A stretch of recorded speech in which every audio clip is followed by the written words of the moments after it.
ಇಂದು ಬೆಳಿಗ್ಗೆ 2:40ಕ್ಕೆ ರಾಡಾರ್ ಹಿಮಪಾತದೊಳಗೆ ಮಿಂಚನ್ನು ಪತ್ತೆಹಚ್ಚಿದೆ. 6 ಮಿಂಚುಗಳು ಭಾರೀ ಹಿಮದಲ್ಲಿ ಹೂತು ಹೋಗಿದ್ದವು. ಅದು ಗುಡುಗನ್ನು ಭೂಗತದಿಂದ ಬಂದಂತೆ ಕೇಳಿಸುವಂತೆ ಮಫಲ್ ಮಾಡಿತು. ಭೂಮಿಯ ಮೇಲಿನ 5% ಕಡಿಮೆ ಚಳಿಗಾಲದ ಬಿರುಗಾಳಿಗಳು ಇದನ್ನು ಉತ್ಪಾದಿಸುತ್ತವೆ. ಆದರೆ ಯಾರೂ ನಿಮಗೆ ಹೇಳುತ್ತಿಲ್ಲ, ಇದು ಕೇವಲ ಹಿಮಪಾತವಲ್ಲ.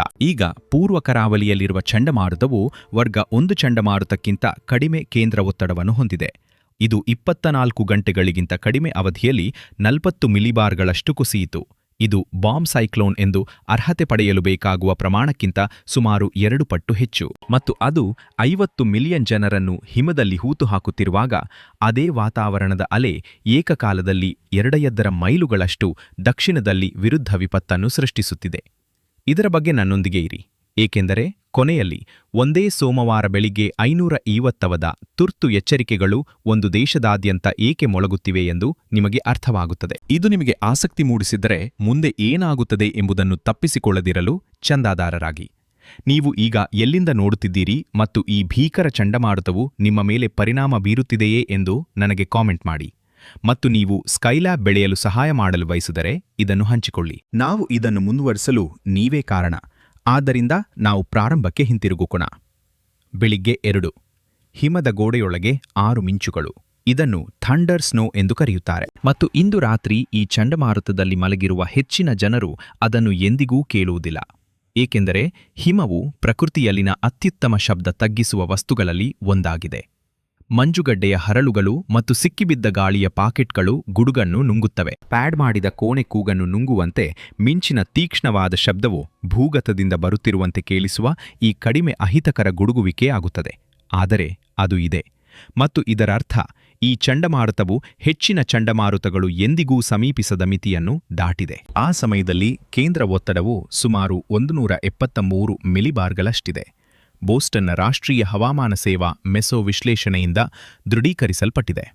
ಈಗ ಆ ಸಂಖ್ಯೆಯ ಬಗ್ಗೆ ಸಂದರ್ಭ ಬೇಕಾದವರಿಗೆ ಇಲ್ಲಿದೆ. ವರ್ಗ 1 ಚಂಡಮಾರುತವು 150 ಮಿಲಿಬಾರ್ಗಳಿಂದ ಪ್ರಾರಂಭವಾಗುತ್ತದೆ. ಈ ನಾರಿಸ್ಟರ್, ಈ ಸಾಮಾನ್ಯ ಚಳಿಗಾಲದ ಚಂಡಮಾರುತವು ದುರ್ಬಲ ಚಂಡಮಾರುತಕ್ಕಿಂತ ಕಡಿಮೆ ಇದೆ. ಇದು 24 ಗಂಟೆಗಳಿಗಿಂತ ಕಡಿಮೆ ಅವಧಿಯಲ್ಲಿ ಸುಮಾರು 40 ಮಿಲಿಬಾರ್ಗಳಷ್ಟು ಕುಸಿಯಿತು. ಹವಾಮಾನ ಶಾಸ್ತ್ರಜ್ಞರು ಬಾಂಬ್ ಸೈಕ್ಲೋನ್ ಎಂದು ಕರೆಯುವ ಅಧಿಕೃತ ಮಿತಿ ಸ್ಫೋಟಕ ತೀವ್ರತೆಯ ತಾಂತ್ರಿಕ ವ್ಯಾಖ್ಯಾನವು 24 ಗಂಟೆಗಳಲ್ಲಿ 24 ಮಿಲಿಬಾರ್ಗಳ ಕುಸಿತವಾಗಿದೆ. ಈ ಚಂಡಮಾರುತವು ಅದನ್ನು ಸುಮಾರು 2 ಪಟ್ಟು ಹೆಚ್ಚಿಸಿತು. ಇದು ಕೇವಲ ಬಾಂಬ್ ಆಗಲಿಲ್ಲ, ಅದು ಸ್ಫೋಟಗೊಂಡಿತು. ಮತ್ತು ನಾನು ಮಾತನಾಡುತ್ತಿರುವಾಗಲೂ ಅದು ತೀವ್ರಗೊಳ್ಳುತ್ತಿದೆ. ಸೋಮವಾರ ಬೆಳಿಗ್ಗೆ ಪ್ರಯಾಣ ಪ್ರಾರಂಭವಾಗುವ ಹೊತ್ತಿಗೆ ಪ್ರಯಾಣ ಅಸ್ತಿತ್ವದಲ್ಲಿಲ್ಲ. ಫಿಲಡೆಲ್ಫಿಯಾದಿಂದ ಪೋರ್ಟ್ಲ್ಯಾಂಡ್ ಮೈನ್ವರೆಗೆ ನಿರಂತರವಾಗಿ ವೈಟ್ಔಟ್ ಪರಿಸ್ಥಿತಿಗಳು ವ್ಯಾಪಿಸಿವೆ. ನ್ಯೂಯಾರ್ಕ್ ನಗರವು ನಗರಾದ್ಯಂತ ಪ್ರಯಾಣ ನಿಷೇಧದಲ್ಲಿದೆ. ಇದು ಮಾರ್ಚ್ 2017ರಿಂದ ಹೊರಡಿಸಲಾದ ಮೊದಲನೆಯದು. ಪ್ರತಿ ಸೇತುವೆ, ಪ್ರತಿ ಹೆದ್ದಾರಿ, ಪ್ರತಿ ಸುರಂಗವನ್ನು ತುರ್ತು ಅಲ್ಲದ ಸಂಚಾರಕ್ಕೆ ಮುಚ್ಚಲಾಗಿದೆ. ದೇಶಾದ್ಯಂತ 10ಕ್ಕೂ ಹೆಚ್ಚು ವಿಮಾನಗಳನ್ನು ರದ್ದುಗೊಳಿಸಲಾಗಿದೆ. ಆಮ್ಟ್ರಾಕ್ನ ಈಶಾನ್ಯ ಕಾರಿಡಾರ್ ಹಾಳಾಗಿದೆ. ಸುಮಾರು 50 ಮಿಲಿಯನ್ ಜನರ ನೆಲೆಯಾಗಿರುವ ಸಂಪೂರ್ಣ I-45 ಮೆಗಾಲೋಪೋಲಿಸ್ ಕ್ರಿಯಾತ್ಮಕವಾಗಿ ಆಫ್ಲೈನ್ ಆಗಿದೆ. ಬೋಸ್ಟನ್ನಿಂದ ಶಾಲೆಗಳು ಮುಚ್ಚಿವೆ. ಫಿಲಡೆಲ್ಫಿಯಾದವರೆಗೆ 8 ರಾಜ್ಯಗಳು ಒಂದೇ ಘಟನೆಗಾಗಿ ಏಕಕಾಲದಲ್ಲಿ ತುರ್ತು ಪರಿಸ್ಥಿತಿಗಳನ್ನು ಘೋಷಿಸಿವೆ. ಮತ್ತು ಒಂದು ಕ್ಷಣ ಅದರ ಬಗ್ಗೆ ಯೋಚಿಸಿ. 8 ರಾಜ್ಯಪಾಲರು, 8 ವಿಭಿನ್ನ ಆಡಳಿತಗಳು ಒಂದೇ ಚಂಡಮಾರುತವನ್ನು ನೋಡಿದವು ಮತ್ತು ಅದೇ ಸೋಮವಾರ ಬೆಳಿಗ್ಗೆ ಅದೇ ನಿರ್ಧಾರವನ್ನು ತೆಗೆದುಕೊಂಡವು. ನಿಮ್ಮನ್ನು ತಣ್ಣಗಾಗಿಸುವ ಸಂಖ್ಯೆ ಇಲ್ಲಿದೆ. ಯಾವುದೇ ವ್ಯಂಗ್ಯವಿಲ್ಲ. ಈ ಕ್ಷಣದಲ್ಲಿ ಇಡೀ ಯುನೈಟೆಡ್ ಸ್ಟೇಟ್ಸ್ನಾದ್ಯಂತ ಸುಮಾರು 550 ಸಕ್ರಿಯ ರಾಷ್ಟ್ರೀಯ ಹವಾಮಾನ ಸೇವಾ ಎಚ್ಚರಿಕೆಗಳು ಏಕಕಾಲದಲ್ಲಿ ಜಾರಿಯಲ್ಲಿವೆ. ಇದು ಹಿಮಪಾತದ ಎಚ್ಚರಿಕೆಗಳು, ಚಳಿಗಾಲದ ಚಂಡಮಾರುತದ ಎಚ್ಚರಿಕೆಗಳು, ಬಿರುಗಾಳಿ ಎಚ್ಚರಿಕೆಗಳು, ಚಂಡಮಾರುತದ ಎಚ್ಚರಿಕೆಗಳು, ಬೆಂಕಿ ಹವಾಮಾನ ವೀಕ್ಷಣೆಗಳು, ಕೆಂಪು ಧ್ವಜ ಎಚ್ಚರಿಕೆಗಳು, ಕರಾವಳಿ ಪ್ರವಾಹ ಎಚ್ಚರಿಕೆಗಳು, ಹಿಮಪಾತ ವೀಕ್ಷಣೆಗಳು ಮತ್ತು ಹವಾಯಿಯಲ್ಲಿ ಪ್ರವಾಹ ವೀಕ್ಷಣೆಯನ್ನು ಒಳಗೊಂಡಿದೆ. 1050 ಎಚ್ಚರಿಕೆಗಳು. ಒಂದು ದೇಶ, ಫೆಬ್ರವರಿಯಲ್ಲಿ, ಒಂದು ಸೋಮವಾರ ಬೆಳಿಗ್ಗೆ. ನೀವು ಆ ಸಂಖ್ಯೆಯನ್ನು ಹೆಚ್ಚಾಗಿ ನೋಡುವುದಿಲ್ಲ. ಹೆಚ್ಚಿನ ಅಮೆರಿಕನ್ನರು ಅದನ್ನು ಎಂದಿಗೂ ನೋಡಿಲ್ಲ. ಆದರೆ ವಿಷಯವೇನೆಂದರೆ ಇದು ಕೇವಲ ಹಿಮಪಾತವಲ್ಲ. ಆ 550 ಸಂಖ್ಯೆಯೇ ಸುಳಿವು. ಮತ್ತು ನೀವು ಗಮನ ಹರಿಸಿದರೆ ಅದು ನಿಮ್ಮನ್ನು ಕೂಗುತ್ತಿದೆ. ಇದನ್ನೆಲ್ಲ ಹೆಚ್ಚು ದೊಡ್ಡದಾದ ಏನೋ ನಡೆಸುತ್ತಿದೆ ಮತ್ತು ಹಿಮಪಾತವು ಕೇವಲ ಒಂದು ಲಕ್ಷಣವಾಗಿದೆ.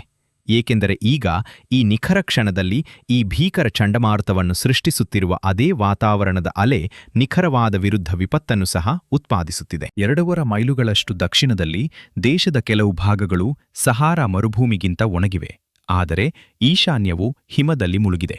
ಮತ್ತು ಎಲ್ಲಕ್ಕಿಂತ ಹೆಚ್ಚಾಗಿ 93 ಮಿಲಿಯನ್ ಮೈಲುಗಳಷ್ಟು ದೂರದಲ್ಲಿ ಸೂರ್ಯನು ತನ್ನ ಚಕ್ರದ ಈ ಹಂತದಲ್ಲಿ ಖಂಡಿತವಾಗಿಯೂ ಮಾಡಬಾರದ ಕೆಲಸವನ್ನು ಮಾಡುತ್ತಿದ್ದಾನೆ.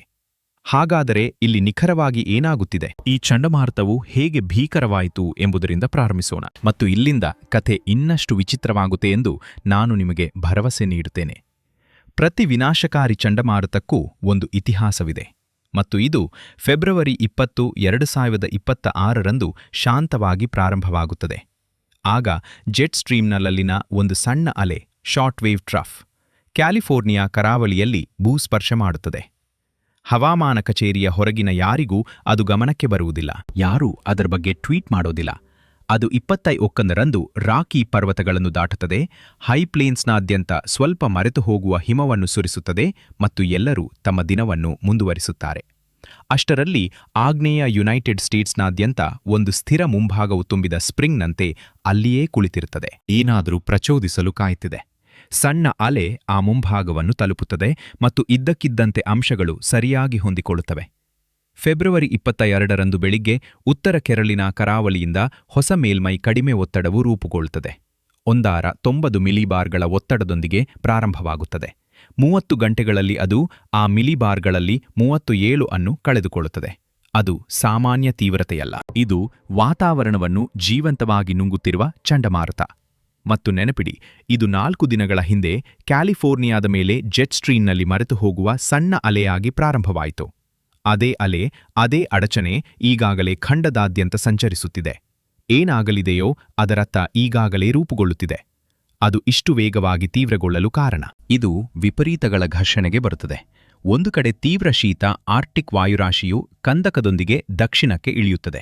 ಇನ್ನೊಂದು ಕಡೆ ನೀವು ಬೆಚ್ಚಗಿನ ಗಲ್ಫ್ ಸ್ಟ್ರೀಮ್ ನೀರನ್ನು ಹೊಂದಿದ್ದೀರಿ. ಪೂರ್ವ ಕರಾವಳಿಯಿಂದ ಸ್ವಲ್ಪ ದೂರದಲ್ಲಿ ಜೆಟ್ ಇಂಧನವನ್ನ ಎಂಜಿನ್ಗೆ ಪಂಪ್ ಮಾಡಿದಂತೆ ಕೆಳಗಿನ ವಾತಾವರಣಕ್ಕೆ ಶಾಖ ಮತ್ತು ತೇವಾಂಶವನ್ನ ಪಂಪ್ ಮಾಡುತ್ತದೆ.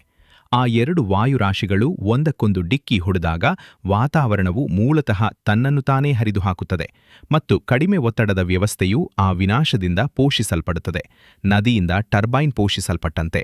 ಹವಾಮಾನಶಾಸ್ತ್ರಜ್ಞರು ಈ ಪ್ರಕ್ರಿಯೆಯನ್ನು ಬಾರೋಕ್ಲಿನಿಕ್ ಅಸ್ಥಿರತೆ ಎಂದು ಕರೆಯುತ್ತಾರೆ. ಅಂದರೆ ವಾತಾವರಣವು ದೊಡ್ಡ ತಾಪಮಾನದ ಅಸಮತೋಲನವನ್ನು ಸಮತೋಲನಗೊಳಿಸಲು ಪ್ರಯತ್ನಿಸುತ್ತಿದೆ ಮತ್ತು ಚಂಡಮಾರುತವು ಆ ಕೆಲಸವನ್ನು ಮಾಡಲು ಅದು ನಿರ್ಮಿಸುವ ಯಂತ್ರವಾಗಿದೆ. ತಾಪಮಾನದ ವ್ಯತ್ಯಾಸ ಹೆಚ್ಚಾದಷ್ಟು ಯಂತ್ರವು ಹೆಚ್ಚು ಶಕ್ತಿಶಾಲಿಯಾಗಿರುತ್ತದೆ. ಫೆಬ್ರವರಿ 22ರಂದು ವ್ಯತ್ಯಾಸವು ಅಗಾಧವಾಗಿತ್ತು. ಈ ನಾರಿಸ್ಟರ್ ತೀವ್ರಗೊಂಡಂತೆ ಚಳಿಗಾಲದ ಚಂಡಮಾರುತದಲ್ಲಿ ನೀವು ಎಂದಿಗೂ ನೋಡದಂಥದ್ದನ್ನು ಅದು ಮಾಡಿತು. ಇದು ಉಪಗ್ರಹ ಚಿತ್ರಣದಲ್ಲಿ ಕಣ್ಣಿನಂತಹ ವೈಶಿಷ್ಟ್ಯವನ್ನು ಅಭಿವೃದ್ಧಿಪಡಿಸಿತು. ಇದು ಸಾಮಾನ್ಯವಾಗಿ ಚಂಡಮಾರುತಗಳೊಂದಿಗೆ ಸಂಬಂಧಿಸಿದ ಬೆಚ್ಚಗಿನ ಕೋರ್ ರಚನೆಯಾಗಿದೆ, ಹಿಮಪಾತಗಳೊಂದಿಗೆ ಅಲ್ಲ. ಅದು ತೀವ್ರತೆಯ ಸಂಕೇತವಾಗಿದೆ. ಮತ್ತು ಹವಾಮಾನ ಮುನ್ಸೂಚನಾ ಕೇಂದ್ರವು ಅದನ್ನು ನೋಡಿದಾಗ ಅವರು ಆವರ್ತಕ ಚಂಡಮಾರುತ ಸಾರಾಂಶ ಬುಲೆಟಿನ್ಗಳನ್ನು ಹೊರಡಿಸುವ ಮೂಲಕ ಪ್ರತಿಕ್ರಿಯಿಸಿದರು. ಫೆಬ್ರವರಿ 23ರಂದು 300 UTCಯಿಂದ ಪ್ರಾರಂಭಿಸಿ ವರ್ಷದ ಅತ್ಯಂತ ಮಹತ್ವದ ಹವಾಮಾನ ಘಟನೆಗಳಿಗೆ ಮಾತ್ರ ಅವರು ಕಾಯ್ದಿರಿಸುವ ಒಂದು ಹೆಜ್ಜೆ. ಮತ್ತು ಇದು ಅಪ್ಪಳಿಸುವ ಮೊದಲೇ ಹವಾಮಾನ ಸಮುದಾಯವು ಇದನ್ನು ಎಷ್ಟು ಗಂಭೀರವಾಗಿ ಪರಿಗಣಿಸುತ್ತಿತ್ತು ಎಂಬುದನ್ನು ಹೇಳುವ ಒಂದು ವಿವರ ಇಲ್ಲಿದೆ. ಮಿಸಿಸಿಪ್ಪಿಯ ಬಿಲಾಕ್ಸಿಯಲ್ಲಿರುವ ಕೀಸ್ಲರ್ ಏರ್ಫೋರ್ಸ್ ಬೇಸ್ನಿಂದ 53ನೇ ಹವಾಮಾನ ವಿಚಕ್ಷಣ ಸ್ಕ್ವಾಡ್ರನ್ ಹರಿಕೇನ್ ಹಂಟರ್ಸ್ ಅನ್ನು ಫೆಬ್ರವರಿ 21ರಂದು ಈ ವ್ಯವಸ್ಥೆಗೆ ಹಾರಲು ಮತ್ತು ಡೇಟಾವನ್ನು ಸಂಗ್ರಹಿಸಲು ನಿಯೋಜಿಸಲಾಯಿತು. ಅವರು ನಾರಿಸ್ಟರ್ಗಳಿಗೆ ಹಾರುವುದಿಲ್ಲ, ಅದು ಅವರ ಕೆಲಸವಲ್ಲ. ಅವರಿಗೆ ಇದನ್ನು ವಹಿಸಿಕೊಡಲಾಗಿದೆ ಎಂಬ ಅಂಶವು ಕಾಳಜಿಯ ಮಟ್ಟದ ಬಗ್ಗೆ ಎಲ್ಲವನ್ನೂ ಹೇಳುತ್ತದೆ. ವಿಕಿಪೀಡಿಯಾದಲ್ಲಿ ಈಗಾಗಲೇ ದ ಬ್ಲಿಜಾರ್ಡ್ ಆಫ್ 2026 ಎಂಬ ಶೀರ್ಷಿಕೆಯ ಲೇಖನವಿದೆ ಮತ್ತು ಚಂಡಮಾರುತ ಇನ್ನೂ ಮುಗಿದಿಲ್ಲ. ರಾಷ್ಟ್ರೀಯ ಹವಾಮಾನ ಸೇವೆಯು ನ್ಯೂಯಾರ್ಕ್ ನಗರಕ್ಕೆ ಹಿಮಪಾತದ ಎಚ್ಚರಿಕೆಗಳನ್ನು ನೀಡಿತು. 2017ರಿಂದ ಇದು ಮೊದಲನೆಯದು. ಬೋಸ್ಟನ್ಗೆ 2022ರಿಂದ ಮೊದಲನೆಯದು. ಫಿಲಡೆಲ್ಫಿಯಾಕ್ಕೆ 2016ರಿಂದ ಮೊದಲನೆಯದು.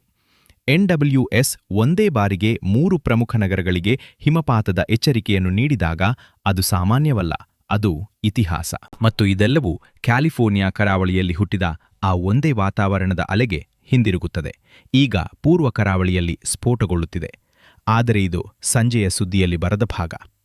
ಈ ಚಂಡಮಾರುತದಿಂದ ನೀವು ಪಡೆಯುವ ಹಿಮದ ಪ್ರಮಾಣವು ಒಂದು ಅದೃಶ್ಯ ವಾತಾವರಣದ ವೈಶಿಷ್ಟ್ಯದಲ್ಲಿ 5 ಮೈಲಿಗಳ ಬದಲಾವಣೆಯ ಆಧಾರದ ಮೇಲೆ 10 ಇಂಚುಗಳು ಅಥವಾ ಅದಕ್ಕಿಂತ ಹೆಚ್ಚು ಬದಲಾಗಬಹುದು. ಮತ್ತು ನಾವು ಮಾತನಾಡುತ್ತಿರುವಾಗ ಆ ವೈಶಿಷ್ಟ್ಯವು ಚಂಡಮಾರುತದೊಳಗೆ ಕಾರ್ಯನಿರ್ವಹಿಸುತ್ತಿದೆ.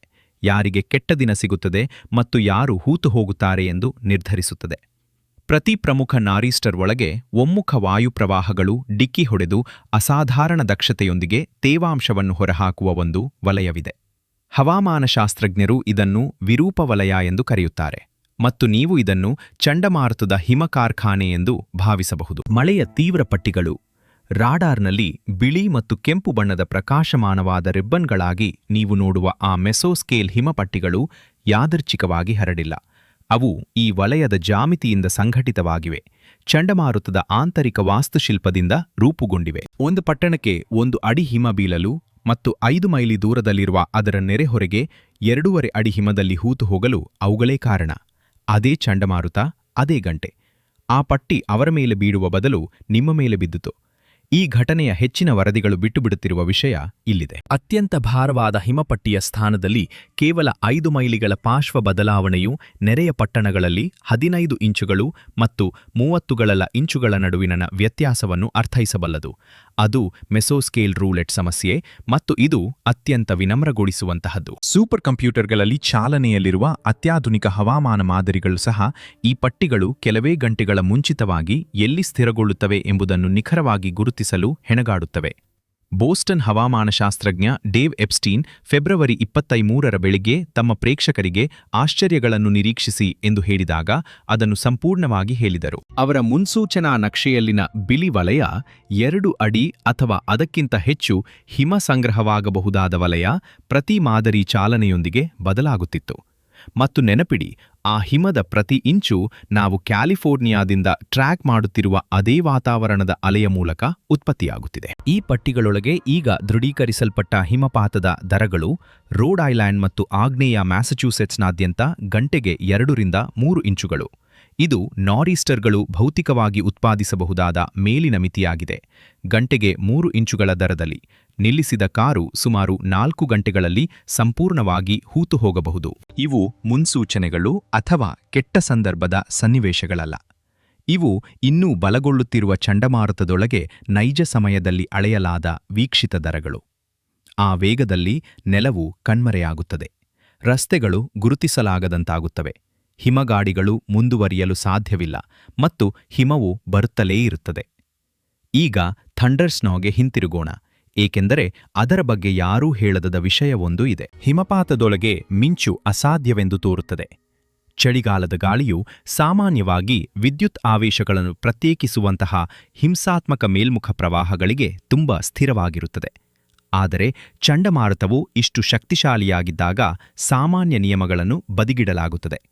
ಗಲ್ಫ್ ಸ್ಟ್ರೀಮ್ ಕಡಿಮೆ ಮಟ್ಟದಲ್ಲಿ ಬೆಚ್ಚಗಿನ ತೇವಾಂಶವುಳ್ಳ ಗಾಳಿಯನ್ನು ತುಂಬುತ್ತದೆ, ಆದರೆ ಹೆಪ್ಪುಗಟ್ಟಿದ ಆರ್ಟಿಕ್ ಗಾಳಿಯು ಮೇಲಿನಿಂದ ಸುರಿಯುತ್ತದೆ ಮತ್ತು ಆ ಲಂಬ ವ್ಯತ್ಯಾಸ ಬೇಸಿಗೆಯ ಗುಡುಗು ಸಹಿತ ಮಳೆಯಲ್ಲಿ ನೀವು ನೋಡುವ ಅದೇ ರೀತಿಯ ಅಸ್ಥಿರತೆಯನ್ನು ಸೃಷ್ಟಿಸುತ್ತದೆ. ಆದರೆ ಇಡೀ ಪರಿಸರವು ಹೆಪ್ಪುಗಟ್ಟಿದ ಮಂಜುಗಡ್ಡೆಯ ಹರಳುಗಳು ಮತ್ತು ಗ್ರೌಪೆಲ್ ಸಣ್ಣ ಮಂಜುಗಡ್ಡೆಯ ಉಂಡೆಗಳು ಆಗಿರುತ್ತದೆ. ಮೋಡದೊಳಗೆ ಡಿಕ್ಕಿ ಹೊಡೆದು ಆವೇಶವನ್ನು ನಿರ್ಮಿಸುತ್ತವೆ, ಅದು ಹೊರಗೆ ಹೋಗಲು ಬೇರೆ ದಾರಿಯಿಲ್ಲದವರೆಗೆ. ಬೆಳಿಗ್ಗೆ 2:40ಕ್ಕೆ ಹಿಮಪಾತದೊಳಗೆ ಮಿಂಚು ಹೇಗೆ ಉಂಟಾಗುತ್ತದೆ ಮತ್ತು ಇದು ಕೇಳುವುದಕ್ಕಿಂತ ಹೆಚ್ಚು ಆತಂಕಕಾರಿಯಾದ ವಿವರವಾಗಿದೆ. ಗುಡುಗು ಸಹಿತ ಹಿಮಪಾತದ ಮಿಂಚು ಧನಾತ್ಮಕ ಧ್ರುವೀಯತೆಯ ಕಡೆಗೆ ಅಸಮಾನ ಪ್ರವೃತ್ತಿಯನ್ನು ಹೊಂದಿದೆ. ಧನಾತ್ಮಕ ಮಿಂಚು ಸಾಮಾನ್ಯ ಋಣಾತ್ಮಕ ಮಿಂಚುಗಳಿಗಿಂತ ಹೆಚ್ಚು ಶಕ್ತಿಯನ್ನು ಹೊಂದಿರುತ್ತದೆ. ಹಿಮಪಾತದಲ್ಲಿ ಸಾಮಾನ್ಯಕ್ಕಿಂತ 10 ಪಟ್ಟು ಹೆಚ್ಚು ಗರಿಷ್ಠ ಪ್ರವಾಹವನ್ನು ಹೊಂದಿರಬಹುದು. ಶೂನ್ಯ ಗೋಚರತೆ ಮತ್ತು ಗಂಟೆಗೆ 60 ಮೈಲಿ ವೇಗದ ಗಾಳಿಯೊಂದಿಗೆ ವಿದ್ಯುತ್ ತಂತಿಗೆ ಧನಾತ್ಮಕ ಮಿಂಚು ಅಪ್ಪಳಿಸುವುದು ಕೇವಲ ನಾಟಕೀಯವಲ್ಲ, ಇದು ಸಾಮಾನ್ಯ ಚಳಿಗಾಲದ ಮಿಂಚು ಮಾಡದ ರೀತಿಯಲ್ಲಿ ವಿನಾಶಕಾರಿಯಾಗಿದೆ. ಇದು 2026ರ ಹಿಮಪಾತವನ್ನು ನಡೆಸುತ್ತಿರುವ ಎಂಜಿನ್ ಆಗಿದೆ.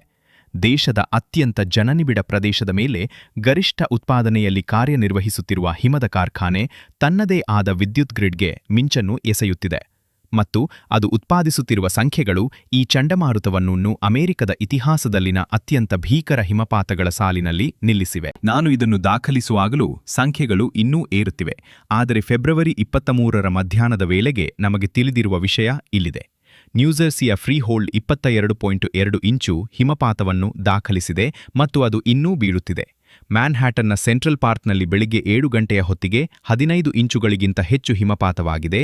ಇನ್ನೂ 3ರಿಂದ 6 ಇಂಚುಗಳು ಬರಲಿವೆ. ಲಾಂಗ್ ಐಲ್ಯಾಂಡ್ನ ಕೆಲವು ಪ್ರದೇಶಗಳಲ್ಲಿ 2 ಅಡಿಗಳಷ್ಟು ಹಿಮಪಾತವಾಗುತ್ತಿದೆ. ದಕ್ಷಿಣ ರೋಡ್ ಐಲ್ಯಾಂಡ್ನಲ್ಲಿ 20 ಇಂಚುಗಳನ್ನು ದಾಟಿದೆ. ಭಾರೀ ಹಿಮಪಾತದ ಪಟ್ಟಿಗಳು ಇನ್ನೂ ಮೇಲ್ಭಾಗದಲ್ಲಿ ನಿಂತಿವೆ.